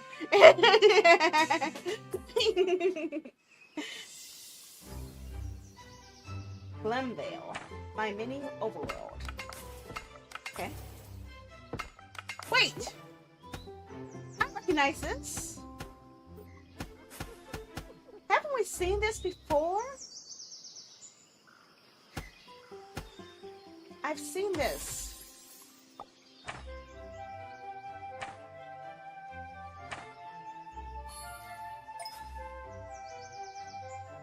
I know we've done this before. I know this is very familiar. I recognize the interface.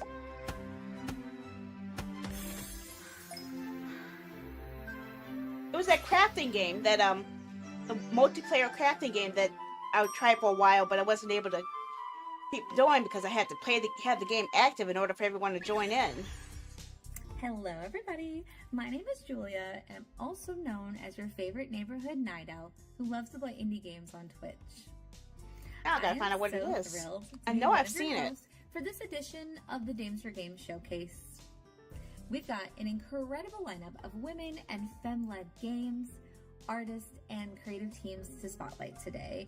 Now, I don't know about you guys, but whenever I get to watch a showcase, especially one hosted by Dames for Games, my wish list doubles.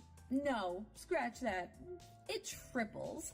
There are so many incredible games out there with so much heart and soul and originality that these showcases are the absolute perfect platform to show that.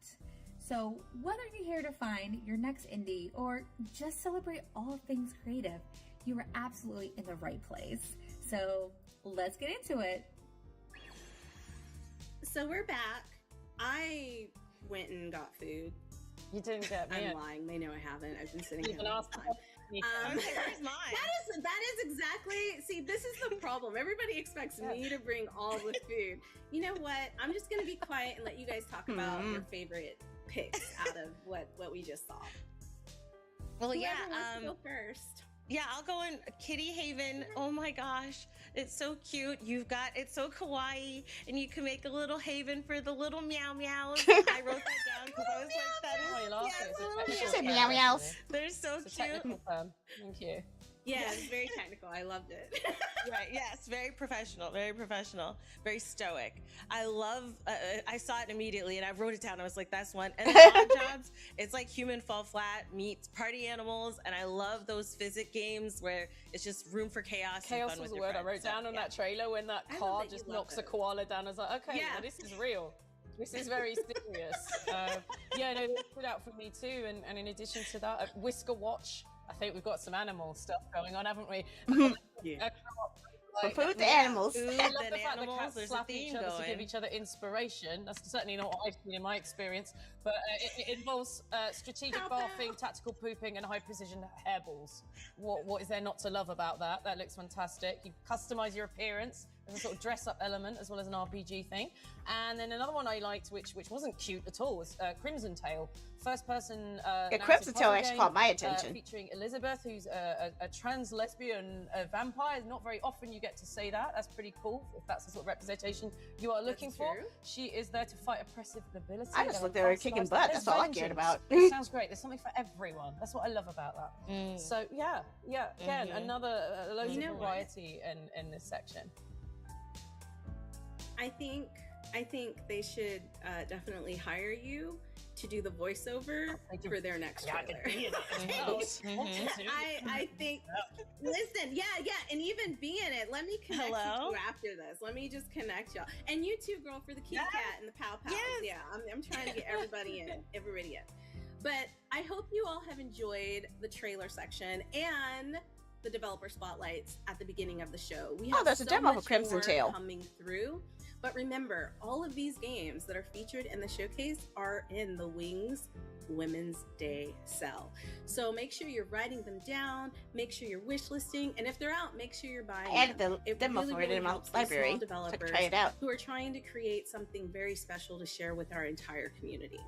And with that, we're going to be going into our last segment of developer spotlights. So if you didn't grab your snacks, go grab them now, and we'll be here waiting. Bring us something too, and we'll be here waiting. Thank you. Yeah, I need a snack right now. I need to get my drink. Let's go.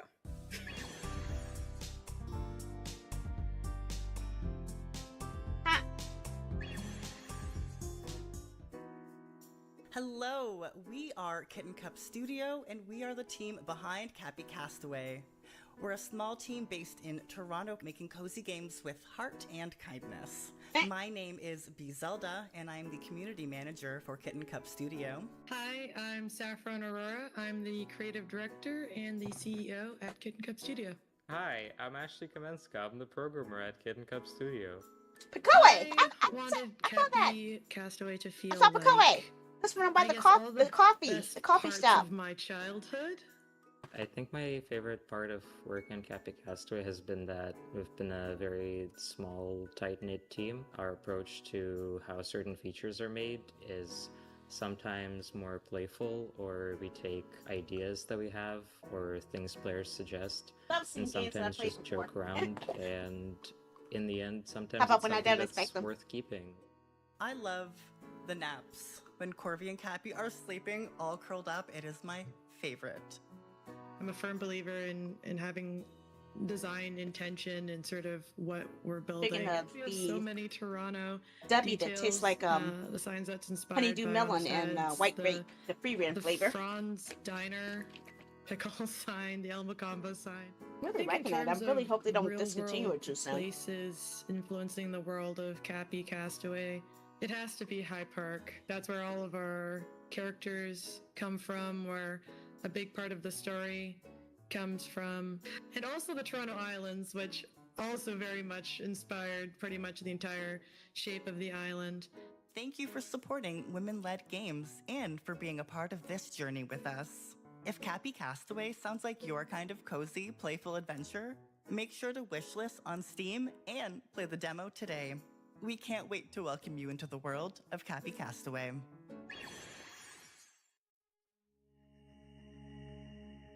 Hi everyone, I'm Mandy. I am the creative director and narrative designer of Saigai Studio. We are currently creating a game that's called Name of the Wheel, which is I'm going to introduce you. Name of the Wheel is a hand-drawn daylight horror narrative adventure that gamifies peer pressure and explores collective trauma. You play That's as scary. a numbered cult member in Hope, where everyone wears the same smiley helmet, rules are absolute, and pain is framed as salvation. By day, you act as like a model cult member, participate in morally challenging rituals that slowly test your value. But by night, you become a hacker, exploring forbidden floors and also uncovering buried documents. But be careful, the benevolent fathers always watches you. At the core of the game is the conduct system. You think it might be like a guidance, but it's actually like a monitoring device. This system branches the narrative, it alters character behavior, and it also triggers interrogations or some unknown punishments. What makes this game horror is from the peer judgment. You're haunted by something that everyone decides not to talk about. Along the way, you're guided by Elaine.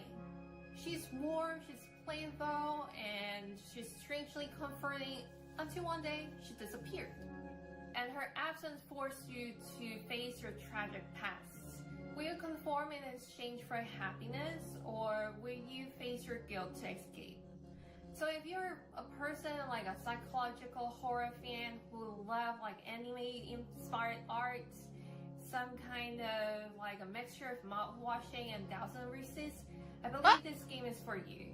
Thank you so much for Mouthwashing watching. and Our what? free demo is out now on Steam, so don't forget to try it out and wishlist on Steam. Thank you. Bye bye.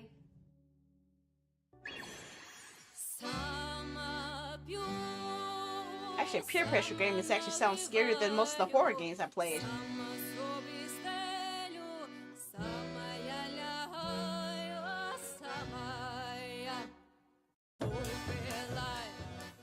Hi, I'm Anna Wolf. I'm the art director on Stika and the co-founder of Eclo Studios. Hi, I'm Larissa Lowe-Hrabowicz, and I'm the co-founder of Eclo and narrative director on Stika. It's been amazing working with all the devs that have come onto this project. We started in a mass layoff, and That's why I'm we kind of rallied scared of together that on more the than I idea am of the horror raising funds games. for Ukraine, but creating a video game. That game is Stika. Stika is a stealth horror game featuring primarily Ukrainian folklore. It's based on a true story that happened to me at a youth camp in Ukraine. As someone raised in the Ukrainian diaspora, our culture was really important to us, so being able to focus on that has been really fun. Hi, My name is Kasia Kolasa and I am a 3D artist for Stika. First time I heard about Stika was during a party when Larissa told everyone a crazy story they experienced in Ukraine, and we were all like, how about you make a game about it? And Larissa was like, okay. And they did it. And I'm just so happy I can participate in this process. It's very important to me. My name is Angel Joe, and I am a game producer on Stika. The Stika team is dedicated to meeting their team where they're at and growing and celebrating their people. Hello everyone, or like we say in Turkish, Merhaba, I'm Zeynep from Turkey, and I'm a 3D designer in our game Stika. Hello, my name is Jennifer from San Diego, California. I am a 3D environment artist working on Stika. Hi, my name is Hannah. I was a programmer for Stika, and I loved getting to play my part in making this world come to life.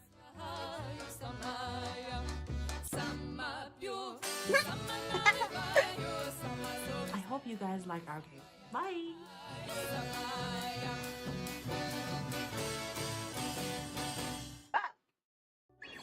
Okay, that last scene looked kind of scary. Hi, I'm Melanie. I'm the art director and co-founder of Humble Reads, and with my partner Aurélien, we are currently working on Hades Legacy. Oh, there you are. Hades Legacy is a cozy simulation game set in the mountains. It's about caring for animals, helping a small village, and taking the time to slow down and breathe. On this project, I'm in charge of the art direction, and I create most of the visuals myself. That includes characters, environment, animations, UI, everything you see on the screen. Aurélien handles the narrative and programming of the game on the Godot engine. We've been working together for years, and the close collaboration between art and code is really at the heart of how we make games. Before Hades Legacy, we released Kamairu, a frog refuge, a cozy game about collecting frogs and restoring wetlands. That project really helped define our visual language. Soft colors, nature-focused environments, and a lot of care put into the small details. What I enjoy the most about being a game artist is creating worlds that tell a story. Little details in the environment, how characters move, how a place feels at different times of the day, all of that contributes to how players connect emotionally within the game. For a long time, I didn't work on cozy games. But over time, I realized that games need developers with many different backgrounds and sensibilities, and that there's a public for softer and meaningful experiences too. We had a lot of players at Gamescom last year telling us how relaxing our game was. It feels really special to know that Where does players might Gamescom find happen? Is that comfort, in Germany calm, or is that inspiration in something somewhere else? I thought it was Germany. Thanks them for Games for this opportunity to show a game. Please check out the demo and wishlist the game on Steam to support us. Bye bye! Oh my gosh, I've seen a lot of Otome games on this page.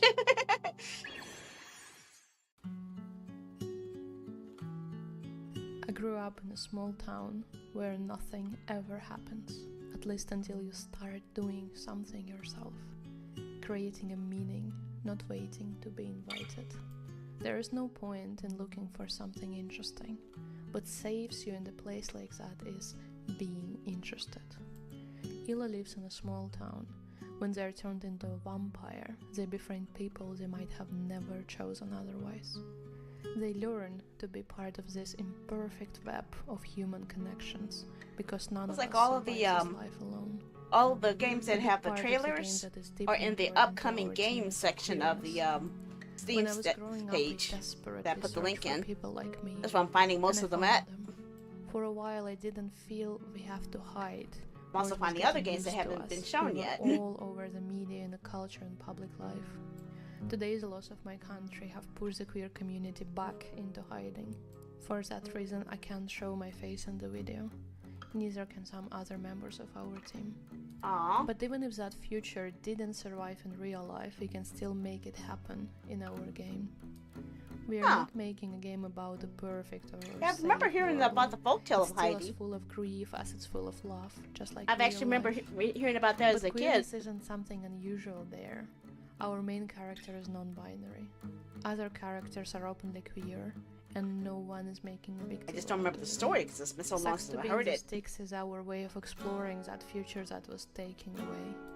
What if we could exist as ourselves? What if we could find each other and learn to navigate the darkness together?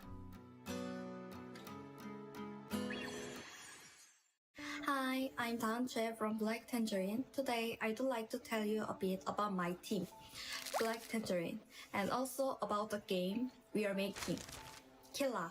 We are all college students when we first got together. We just thought before graduation drug us into adulthood, let's make something we actually love. We figured if we packed a game full of everything we love, our tastes and ovations, then surely people like us would absolutely love it. You know, the kind of thing, deep tangled relationship between characters, tragic and painful past, and those intense visuals that scream all that emotion out loud. We are totally obsessed with that stuff. We are Black Tangerine, a game dev team made of 4 female university students from Korea. Planning, art, sound, and programming, all women. Black Tangerine basically means otaku. It represents everyone who secretly hide their intense tastes deep in their hearts. Our goal is simple, to make games for all hidden Black Tangerines out there in the world. Killa is a mystery story adventure game about Barala's journey to find and take revenge on La, the one who killed her master. Following the master's dying wish, kill the La. You become Barala, track down the real La who killed the master, and choose how Barala's revenge plays out. So, do you like Black Tangerine? If you do, please kill the La. Kill the La.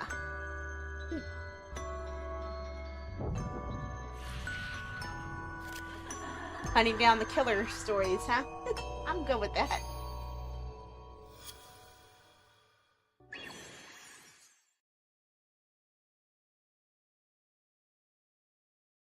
Hi, I'm Melody, the CEO of Marriage Conflict. And I'm Karina, the art director. And we're making Pelikeeper, a tower defense and base building comfort strategy game. Tower After defense the with stars pelicans? fall out of the sky, the world is swallowed by a shadowy fog, and it's your job as the last pelican to restore the constellations to the cosmos. There are 2 main parts to Pelikeeper, the tower defense segment and the base building segment. In tower defense, defend fallen stars from hordes of shadow enemies, rescue lost animals, and utilize their wishing power to place and upgrade towers. Certain towers have symbiotic abilities that can be passed to other towers, so make sure to try out all the different combinations. And in base building, the animals you fought with in tower defense will take refuge at the abandoned lighthouse at night. Over the course of the game, you'll build up trust with animals to strengthen their towers and ultimately your community. You can even place decorations and complete community projects that will affect the tower stats of each animal in the tower defense segment of the game. Our studio's journey is a bit unique. From meeting in college to moving in together, the 5 of us have made a living doing what we love most, making games. We started the prototype for Pelikeeper as a break in development from our last game, Jumporium, which launched back in August, and since then we've been full-time on Pelikeeper. Our team loves working on this game and can't wait to share it with you, so go wish this Pelikeeper on Steam and check out the demo that's live right now. Thank you! Thank you!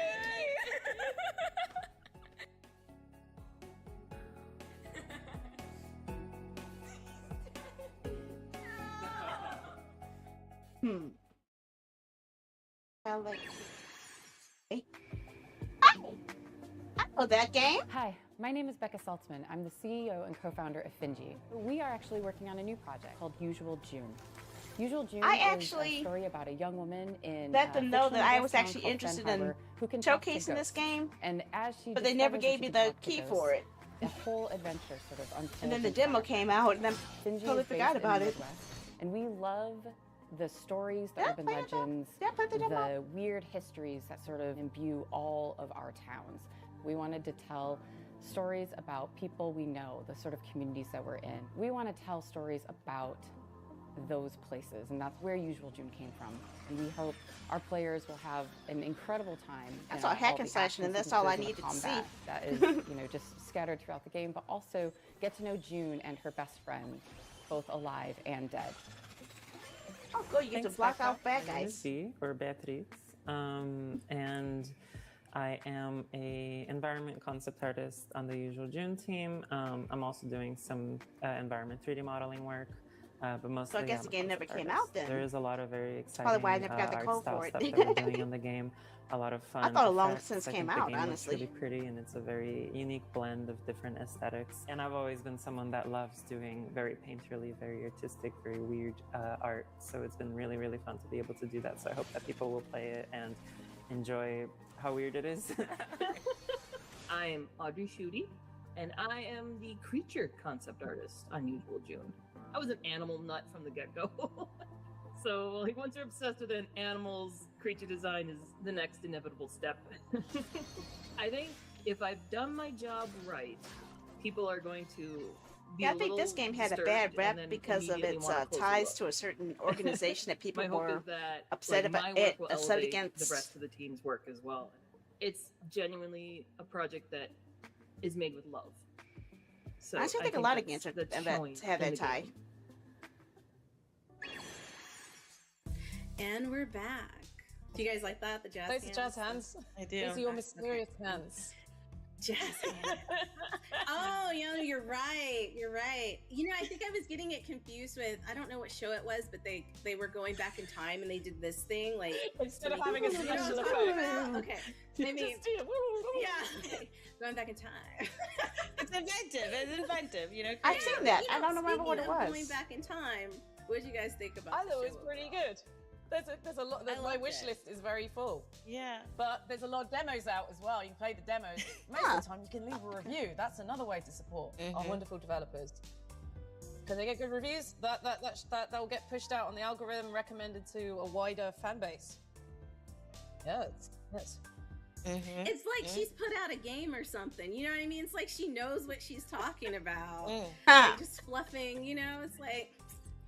But no, I thought it was, look, we take a lot of care when it comes to like selecting the games and the developers, and we always try to make sure like there's a variety. I know we talked about Kitty Pow Pows and we talked about food, but like there were so many different games. Like for example, WTF, which I can't like say exactly what. Why Food Task WTF was a Force? game that I don't know any other thing it could stand for. There you go. But you got like Hello Kitty on your I don't site, know what so I was that on the thinking wish of. list. Straight away, they had me. They knew exactly their audience. Yeah. But that was a good one. Pink Noise, which I feel like I'm really vibing with the color theme of Pink Noise, my whole color theme. And this is not to say none of the other games are great. Those are the only ones I can think of off the top of my head right now. Listen, doing this on an empty stomach is so hard, and we had so many we've learned games. lessons for next time. We had so With many food. games. Sure you have food Tantalizing. Yeah. I mean, I could read off the list right here, but then I'm going to give a shout breaks out to the Name in the Will because it's about cults, and I'm obsessed about cults in the way that people are obsessed about true crime. So I really like that. I thought it was really cool. Oh, okay. I mean, like, I think that's good. Sleep. It's good sleeping stuff. And then we've got like have a game about ADHD? Oh, What the heck? The art style is so beautiful on that. It's like a cut. What would you call it? Like a paper cut out artwork. Feeding this beautiful thing. And revenge. Who doesn't love revenge? Who doesn't love a little bit of revenge? I'm noticing a theme: revenge, vengeance. Yeah, revenge is always a good thing for me. At least we stepped away from food and cats. Okay, now we're on to something new. Now we're on to vengeance. What happens if you don't get food or cats? Yeah, exactly. I love our showcases because I do honestly feel like there is something for everyone, whether the type of game, the genre, the niche, everything. Like I know I was shouting out the cute and cozy games because that's where my heart is, but there are some fun like horror games, like you said, Pink Noise, which is like a visual novel, like psychological horror thing. Also, Cappy Castaway, the minute the capybara like chirped, I was like, that is what I need. I need a capybara. There's one of my favorite animals. They're so cute and adorable. So yeah, I love our showcase. I think there's something for everybody, and I love how you tried to get away from talking about cute stuff and you just went back to cute stuff. No, but there's like a Trap. serious, You're trapped. like horror. Cute stuff trap. There is a lot of cute stuff. I mean, listen, cute can be like dark too. And we do have some announcements coming up later about some very cool stuff. Also on the docket, which is a really cool announcement, we are now our own nonprofit. That means we are not under anyone else. Dames for Games is standalone. And that's a really big step for us because, you know, it takes a lot to build. It takes a village to build. And we've had a village helping us build. And you love the way I did that. Yeah, I know. It takes a village. But yeah, we're our own nonprofit. No, you do your bit, and then I'll do my bit. Okay. Go on. And but that's why it's so important that we do these fundraisers. We only host them around several times a year, and the lovely Christine, who has not said what she actually does with one of the games that I'll be showcasing pretty soon is actually on this list too. Tailside. Anyways, what she helps do is I can't talk. What she helps do. What she does. What she helps to do is lead all of our content creators. So if you're watching this and you're wondering how to get involved, hit up Christine. Bring her some snacks. Show her some cute, cuddly pictures, and we'll bring you in. But also a really quick shout out again to everyone who has collaborated with us on this showcase. Wings, thank you so much. As we've said multiple times, all of the games in this showcase are part of an amazing Steam event, and that's thanks to Wings. Also giving a huge shout out to Women Led Games for helping us put together our pre-show. It's the first time we've ever done a pre-show, so we really hope you enjoyed it. And to all of our I think the show from last year is still on their site too. Y'all are bae. Or their channel. Like for real. Twitch, IGN, GameSpot, PC Gamer, we cannot thank you enough for rocking with us, especially right now through these turbulent times. Having your support means so much. And y'all, it's Women History Month. So I hope you're out there celebrating women. I hope you're out there learning about incredible women. And I hope you continue to support us because we have amazing things coming up. I'm going to throw it to Sam so you guys can follow her and see what she's up to. And then we're going to throw it to A. Christine so you can follow her and see what she's up to. So Sam, people want to know what you're doing, where you're going. So I am Samantha Bayard over the social medias. Instagram is where I announce a lot of stuff, some really cool things coming up. We talked about Marathon, which will be out by the time this is out. Fading Echo is coming up, which has a wonderful female writer, Jasmine Bueller, who's also in it. And of course, Star Wars: The Old Republic, which has been around forever and will continue to be around forever. Thank you very much. You can also catch me at GDC and PAX. I still need to try that playing more. Chat show the paid service part. That's if I'm wanting to get into it. Once again, thank you so much. I didn't want to get hooked. To everybody who put this together and broke. Games for Games or any of our other partners, we really, really appreciate you, and the developers, and for you for watching our community. It's been a real pleasure to come back on again. And with that, I will hand over to Christine. Well, thank you. I will take it. Now, I can be found at AY Christine, and my mom was Jamaican, so it's E-N-E, not I-N-E. It's E-N-E, okay? It's on the screen. It's not going to be hard. Click it. Follow me. That's where you can follow me on Twitch, TikTok, YouTube, everywhere. You can also check out when I stream to raise money and funds for Dames for Games, which we will be doing continuing our month-long fundraiser. So please check out Dames for Games, and that way you can support all of the creators. Shout out to our creators. Shout out to you guys. You guys really help to move us forward as well, and I truly appreciate everything that you do. And for our creator program team, who's got to deal with me adding everybody in the Discord group. So thank you. That's what's up. So again, thanks so much. Thanks to the D4T team. Thank you to the community. I feel like everybody Thank you to Destiny as well. If somebody hasn't been thanked at this point. Oh, yes. Thank you. Thank you so much. Thank you so much.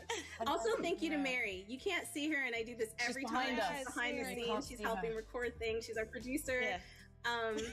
But yeah, that's it. I'm not going to keep anybody any longer because I know we're all hungry. So with that, make sure you stay tuned. Check out the hungry at 11 o'clock at night. Watch us for our fundraiser, and keep up with us on our socials so you can find out what we're doing next. See you later.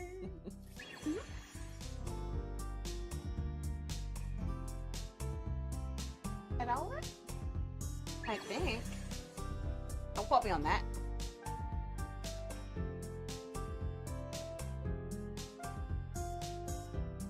that that's everything.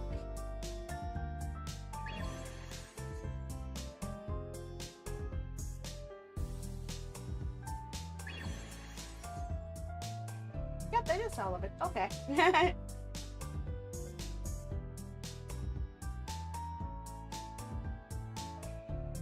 So what do you guys think? Were there any games on here that interest you guys?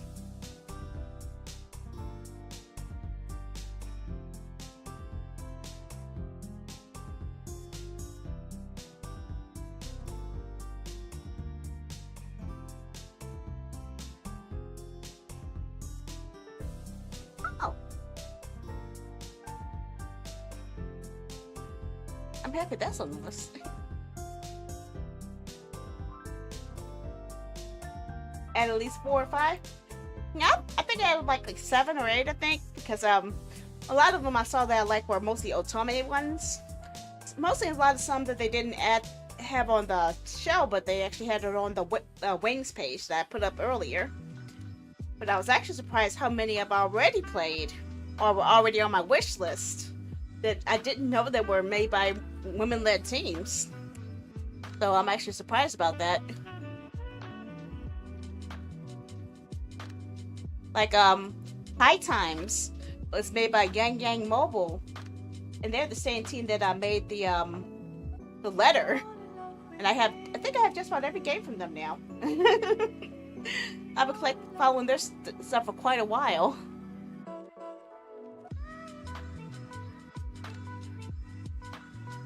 Oh gosh. Let's autoplay these to stop. I definitely want to look at Waifu Task Force. But that's not coming out for 2 years, though.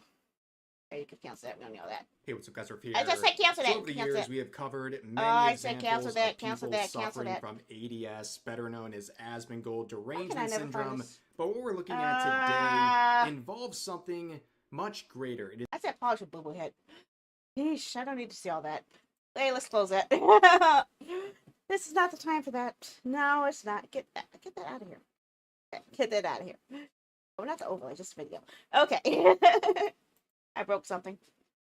Okay. Okay, everything's back to normal again. Yeah, it's fine. Okay, I'm back over here now.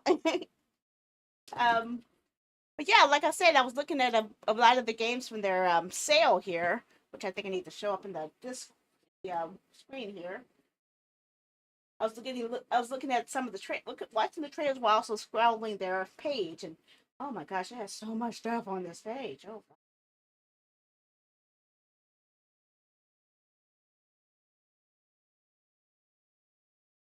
Yeah.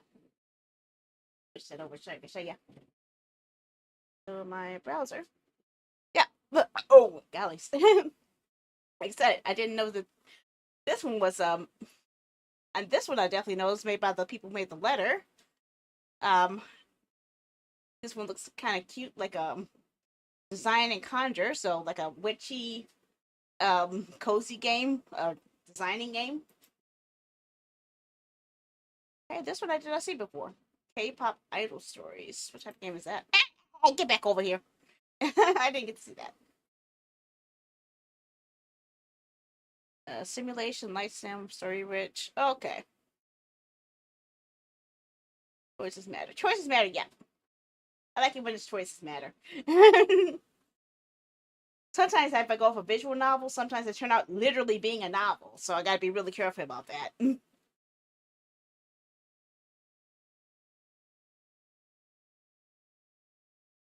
Well, what did I put that on here?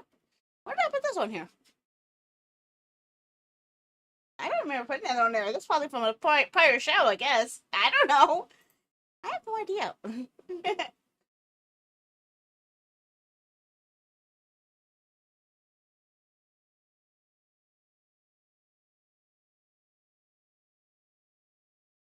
I could have sworn I played this one.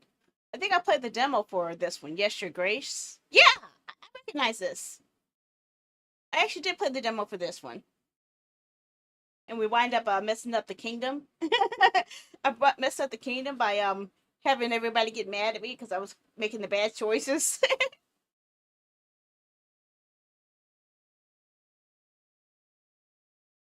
Yeah, I was looking at all of their categories here. Now I'm looking at the point and click stuff. See what they have anything good here.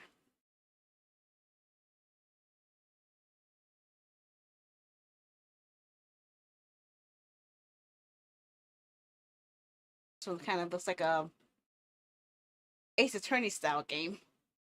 Or at least a mystery. Oh, they were just talking about Pink Noise. That's what that was. Okay. I was trying to remember which one was Pink Noise. Now I remember. Choose your own adventure, point and click visual novel, comic book 2D. Might be interesting. Might be.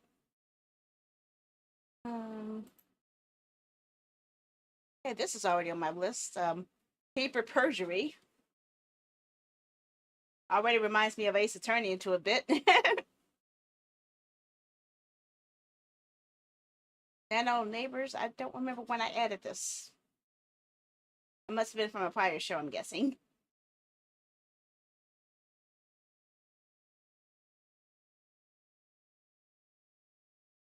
Cats. Black cats. Okay.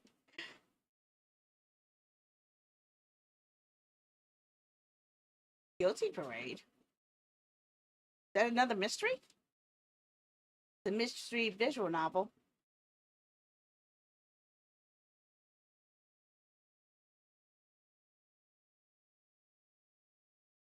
I'm more interested in the newer releases that haven't come out yet that I haven't heard of. But like, see, My Lovely Empress, My Lovely Wife. You've seen me play My Lovely Empress, but I never got to stream My Lovely Wife, which is actually the prequel or earlier game that's to it. They came for it. And this is a point and click sci-fi detective one that wasn't shown. Okay, get over here, yo. Bento Blocks. Actually, I was given the demo for this one. Someone wanted me to play the demo for this. I just haven't got around to it. I misplaced where the demo code was. I'll give it a shot. I like puzzle games, after all.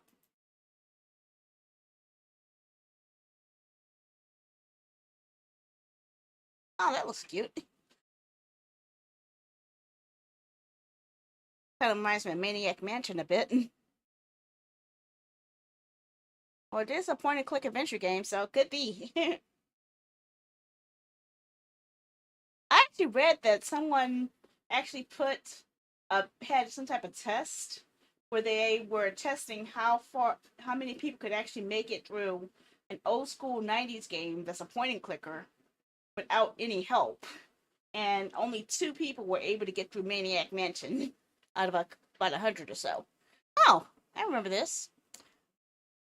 This one where we got to make the plants. The plants in certain areas to get the best amount of light and best light of water and moisture and stuff like that. I remember that.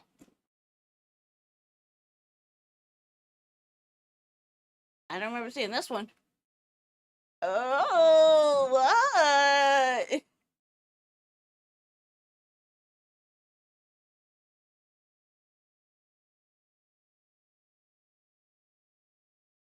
Okay, this one definitely has a creepy vibe for me. But it didn't say horde, so I'm kind of confused about that. I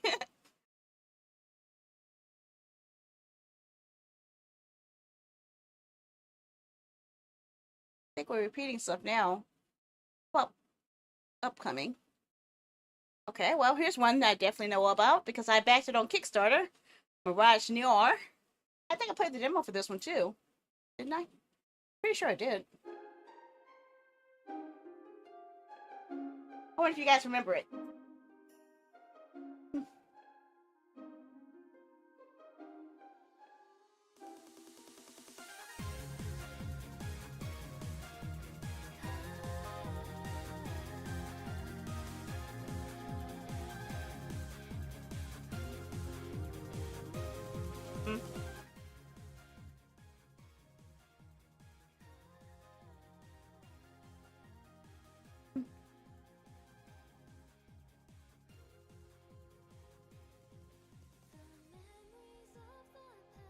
I have a feeling I'm gonna get in trouble with the copyright music. Almost gonna get in trouble with that.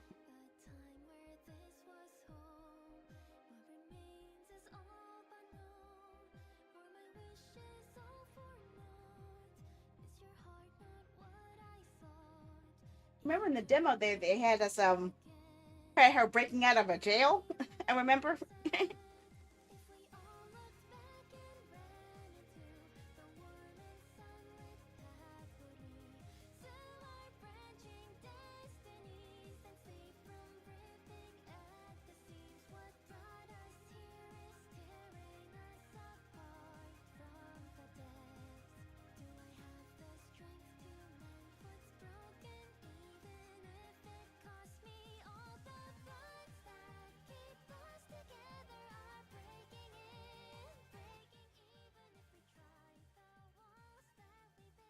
A little loud there in my ear.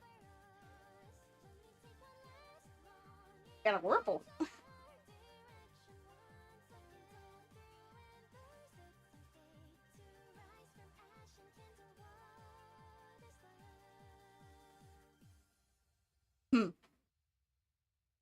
Yes, and I did back it on Kickstarter. I did. One of the few games I actually did get the back this time around Kickstarter. There used to be a time where I backed a whole lot of games on Kickstarter. But I think one, money started drying up, and two, I got some games that weren't living up to their promises. Mostly of them, the time frame to get it created, and some of them just didn't turn out as well. And this is creepy game. This is a scary one. Yeah, that one might be too scary for me. That's the one about the peer pressure. I don't think I need to do that one. I don't think I need to do that one. That would be too scary for me. Spirit Weaver, psychotic bathtub.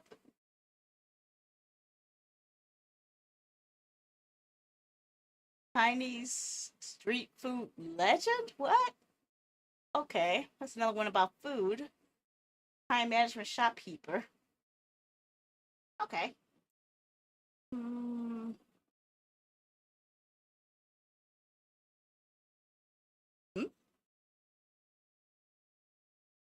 Psychological horror, adventure, point and click, single player puzzle, anime, mystery.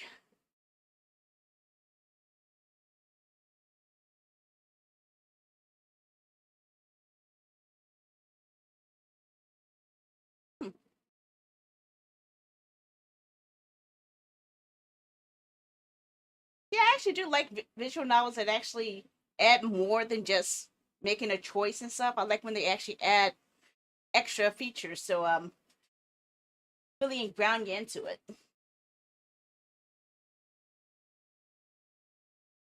No, it's going to be a visual novel. I thought it was a point and click. Oh well.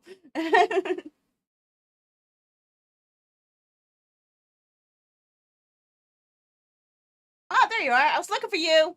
This is what I was looking for all along. I was wondering which category is that under. Now I found it. I knew I was going to find it. Killer. I think that's all the ones in there. So that was point and click, simulation. I'm scared of puzzles. I'm scared. Puzzles make me think too hard.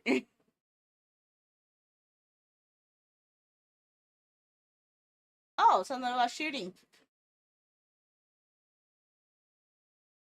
Rel, Math Worlds. This is a detective puzzle game. Keyword, a spider's thread.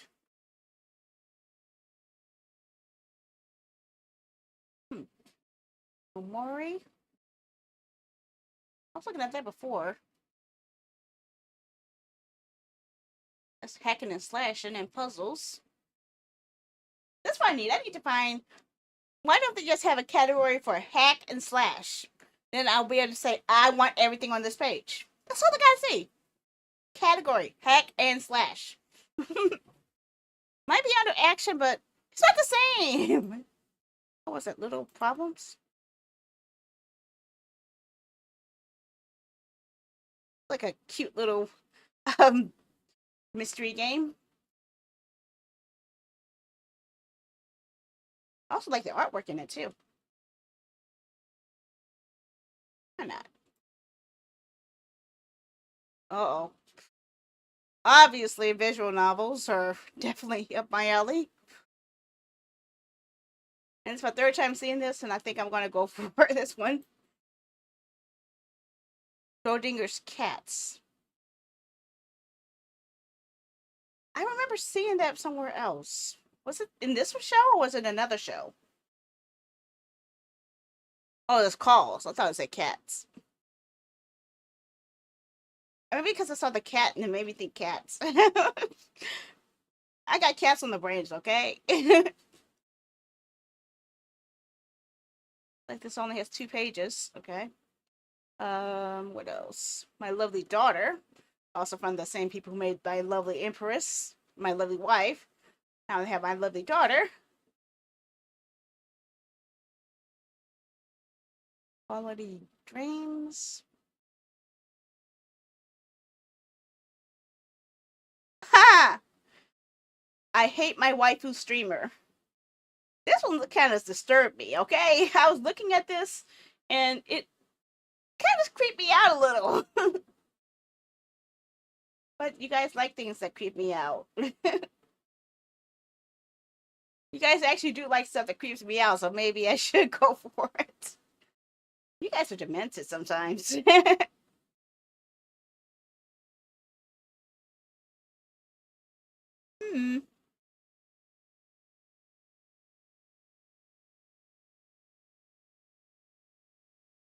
Now let's try stuff I've already seen before.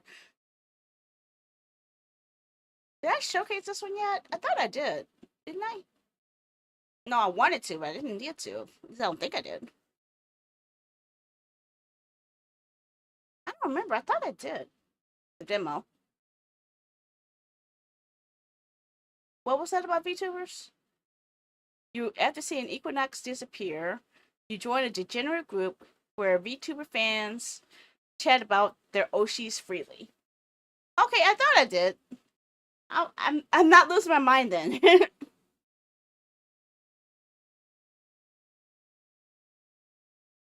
Let's see, RPGs. What RPGs are in here? Okay, Volunteer we saw. Well, I've seen. You guys didn't vote on it. There's a keyword I was talking about earlier. A little bit bigger. Not that much bigger. And some of these could actually be in so many categories.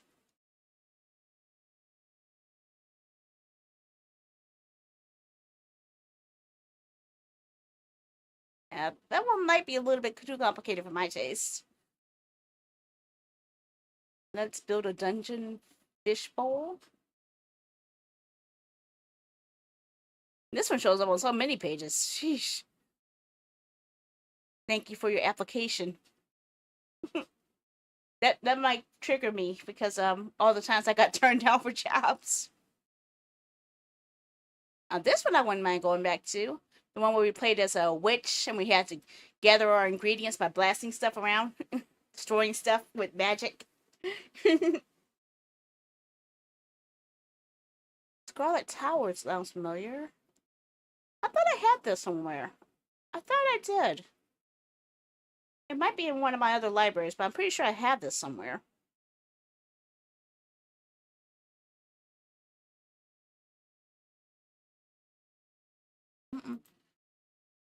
Here's your grace, remember that. Excited. Craft. Okay, I know I've seen this one. Gordian Quest, but I don't remember if I played it or not. Maybe I was supposed to play it and never got the key. I don't know. Sensei, I like you so much. Okay. Okay. I've had this on the demo waiting to play for a while, but no one ever voted for it. I tried playing it on my deck, but I couldn't understand how to play it. So this one I'm kind of iffy on this one.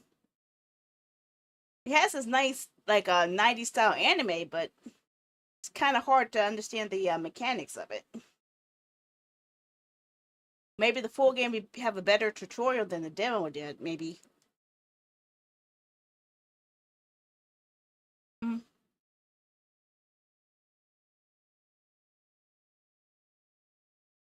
I see a game that said Riz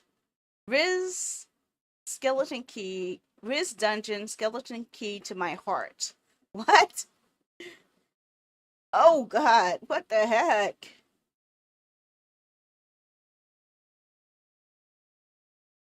I'm not even sure what to make of this one. Okay, what else? Okay, should I look at this or not? Well, let's get it over with. Psychological horror. Horror, psychological horror. It's all the same to me. Wow, they only had 2 on the page. Discount it.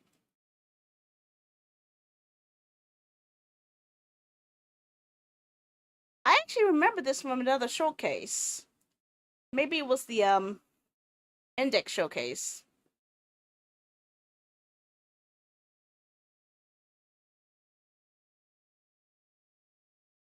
This I actually remember playing the demo for, but it hasn't come out yet. I don't think, has it? I guess it has. It's on sale.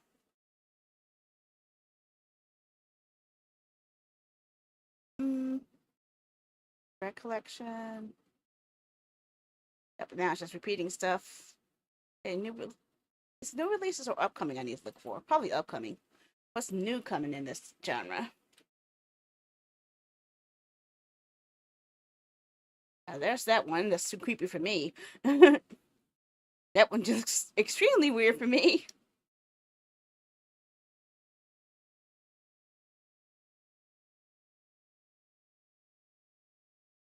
That's a bullet hell game, I think. About food.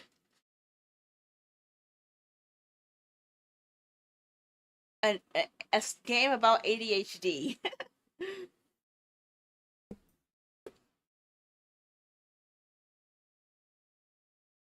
I don't need a game about that. I can live it. I live ADHD.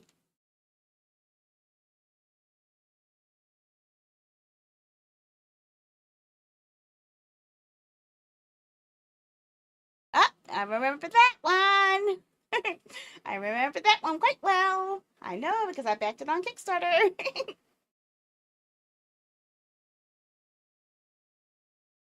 Right after playing the demo and dying so many times.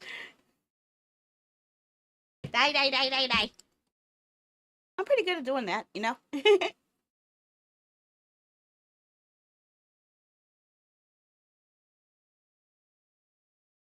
Okay.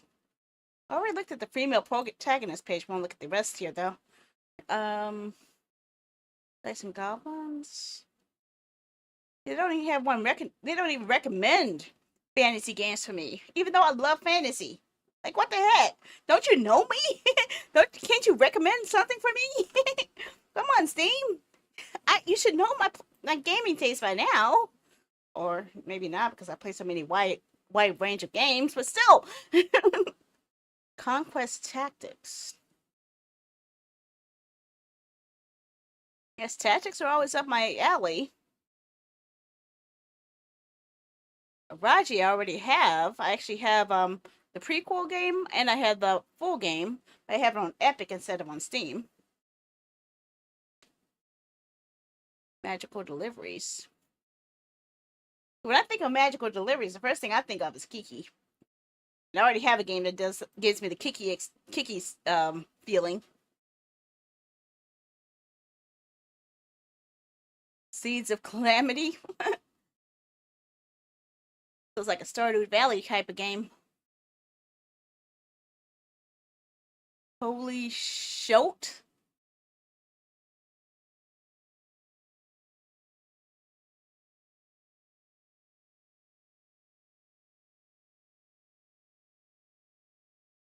Maid Marian instead of Robin Hood story? Yep. Well, tell me Robin Hood story. Okay. Did not expect that.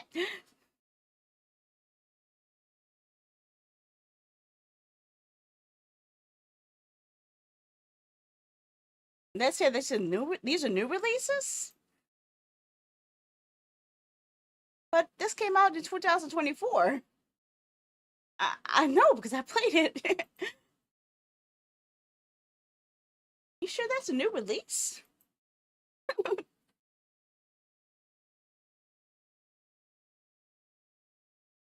Like a hacky slashy game. Tears of Vanille. Boomerang Jack, okay. A game of songs.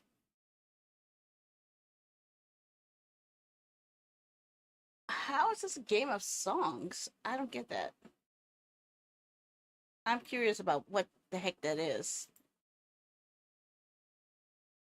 Is it like a music generated type of thing or something? Oh, hello. I remember this. Uh-oh.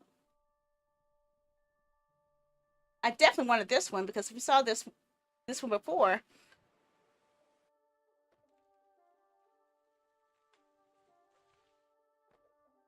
The one with the owls and the mice.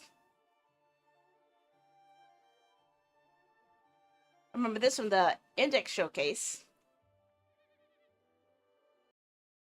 Yeah, that's definitely what I was looking for.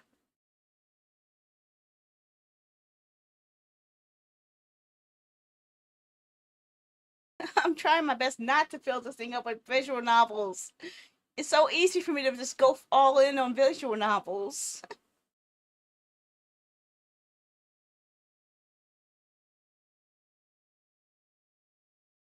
I'm trying to get other stuff other than visual novels, you know? Oh, these all have demos on it.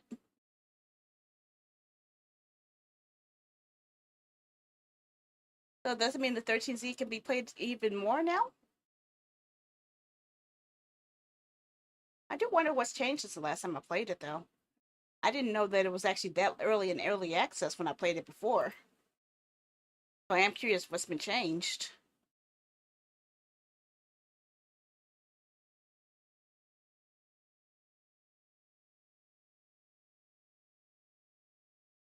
All of these games have a demo out that can be played right now. Hopefully they don't remove it.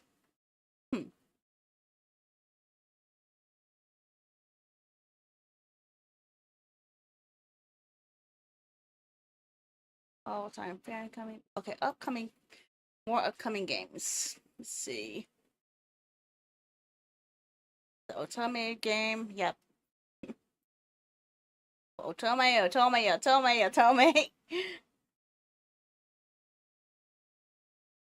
I'm not sure what that is.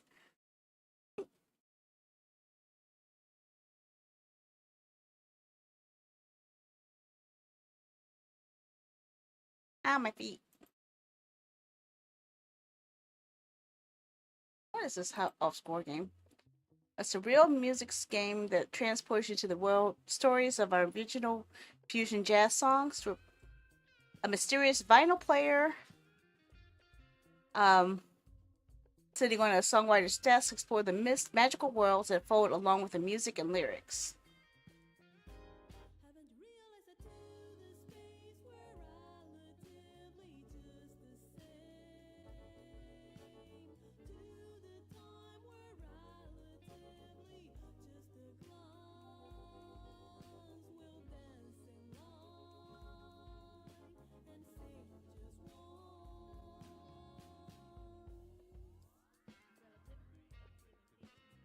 Okay. I guess I got the idea of that now. I suppose. I guess. I love the stuff on my screen. I wonder my computer's acting like, what? Stop looking at all this stuff.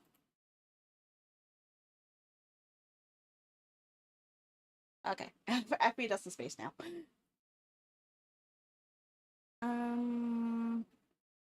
What else? Casual games? Moment Troll Overtype. Well, we saw that already in the listing. Sibling Souls, Lofita. Oh, Little Problems. Okay. And now I'm seeing a lot of stuff I've already seen before, so. Oh, Caravan Sandwich I have now. So, yeah, that could be available as a choice to vote for soon. Jumping jazz cats. Okay.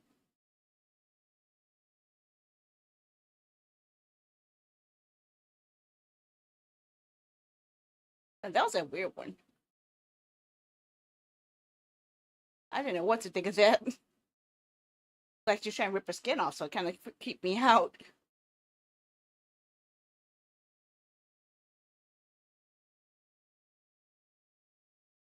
Mommy.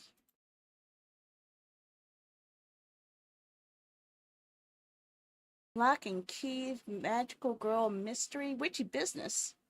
Now that's one I've seen many times. I think I actually saw, was it Amazon that was giving it away or something? I thought. I'm not sure. Hey, we saw the Odd Jobs one.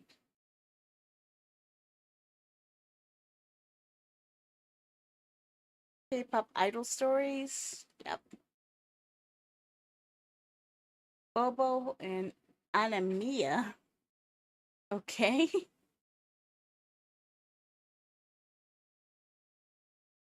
Okay, this is definitely giving me coffee talk vibes.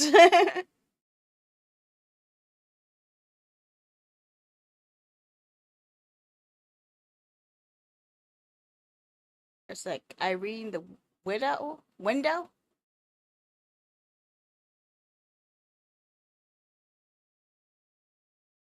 Castilian, roughly crafted.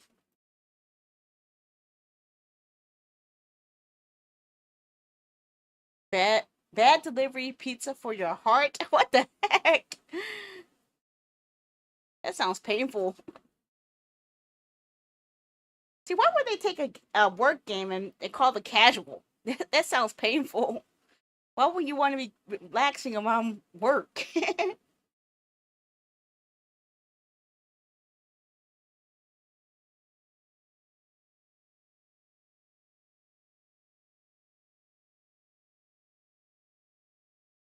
Okay. Action. Anything good in action? Well, there we go. Well, we saw that already. A farming sim? How's a farming sim action? What the heck? I can't see the link.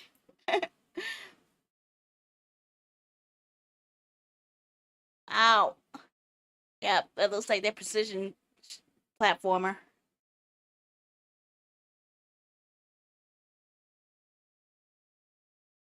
Is this like two different games?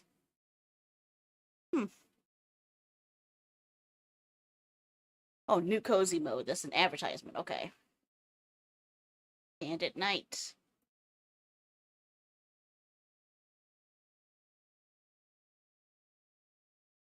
I hate when the games that look the coolest turn out being a VR game. That means I can't play it because I don't have any VR equipment. Well, personally, I don't.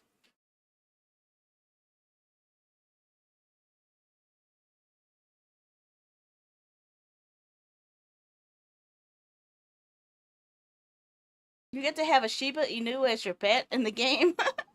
Okay. What adventure? Adventure could be anything, though. Oh, there's that Rel again. Schrodinger's Call. Lophitia? Oh, this is a massively multiplayer life sim farming sim.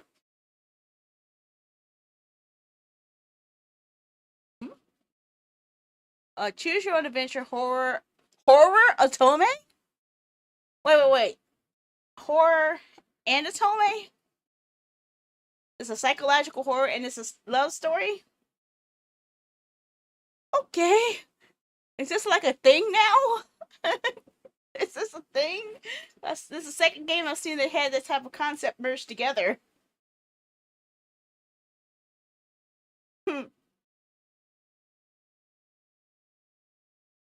Theo Bunny Tyranny?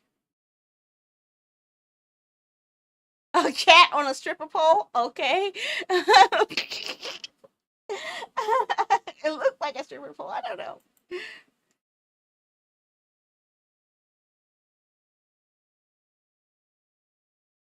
Prison of Husk game. Looks like a old school Soulsborne type of game. Souls like. I can't tell anymore. Early access. Be my horde. Okay. That looked painful when I looked at it.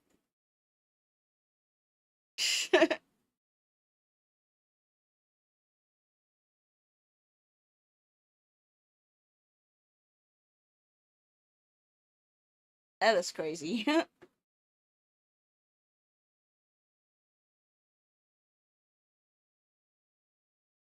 None of these have any, oh, I just saw one. I was about to say none of these have any pages to scroll through, but now this one does.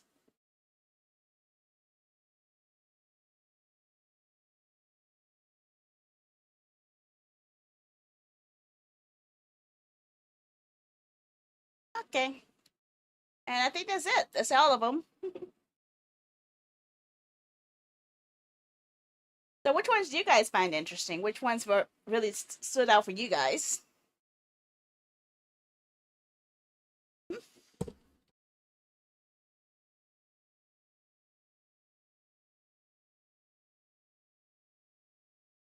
Ah. Get that. But it is 1 a.m., so I'm probably going to go ahead and go to bed pretty soon. I'm going to probably wake up very, very, very, very early so I can go ahead and knock out some more homework. But yeah, I think I'm going to wrap things up for now. I wanted to play a game, but I think that show lasts a lot longer than I was planning on, so I just pushed it to another time. But other than that, I want to go ready for bed. Okay? I did want to thank you guys. Oh, I have you. I could have sworn I have you.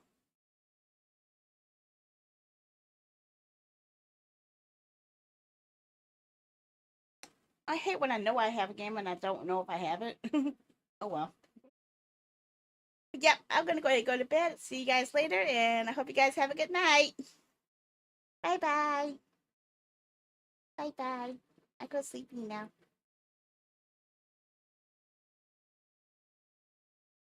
I go sleepy now. Oh, so now this is on here. Okay. Bye bye. I'm stopping the stream now.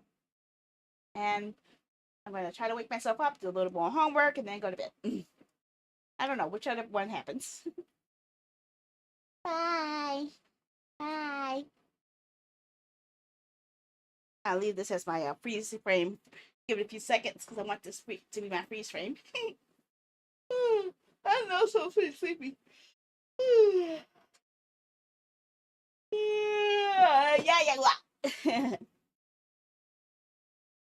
Okay, stopping. Yeah, bye bye.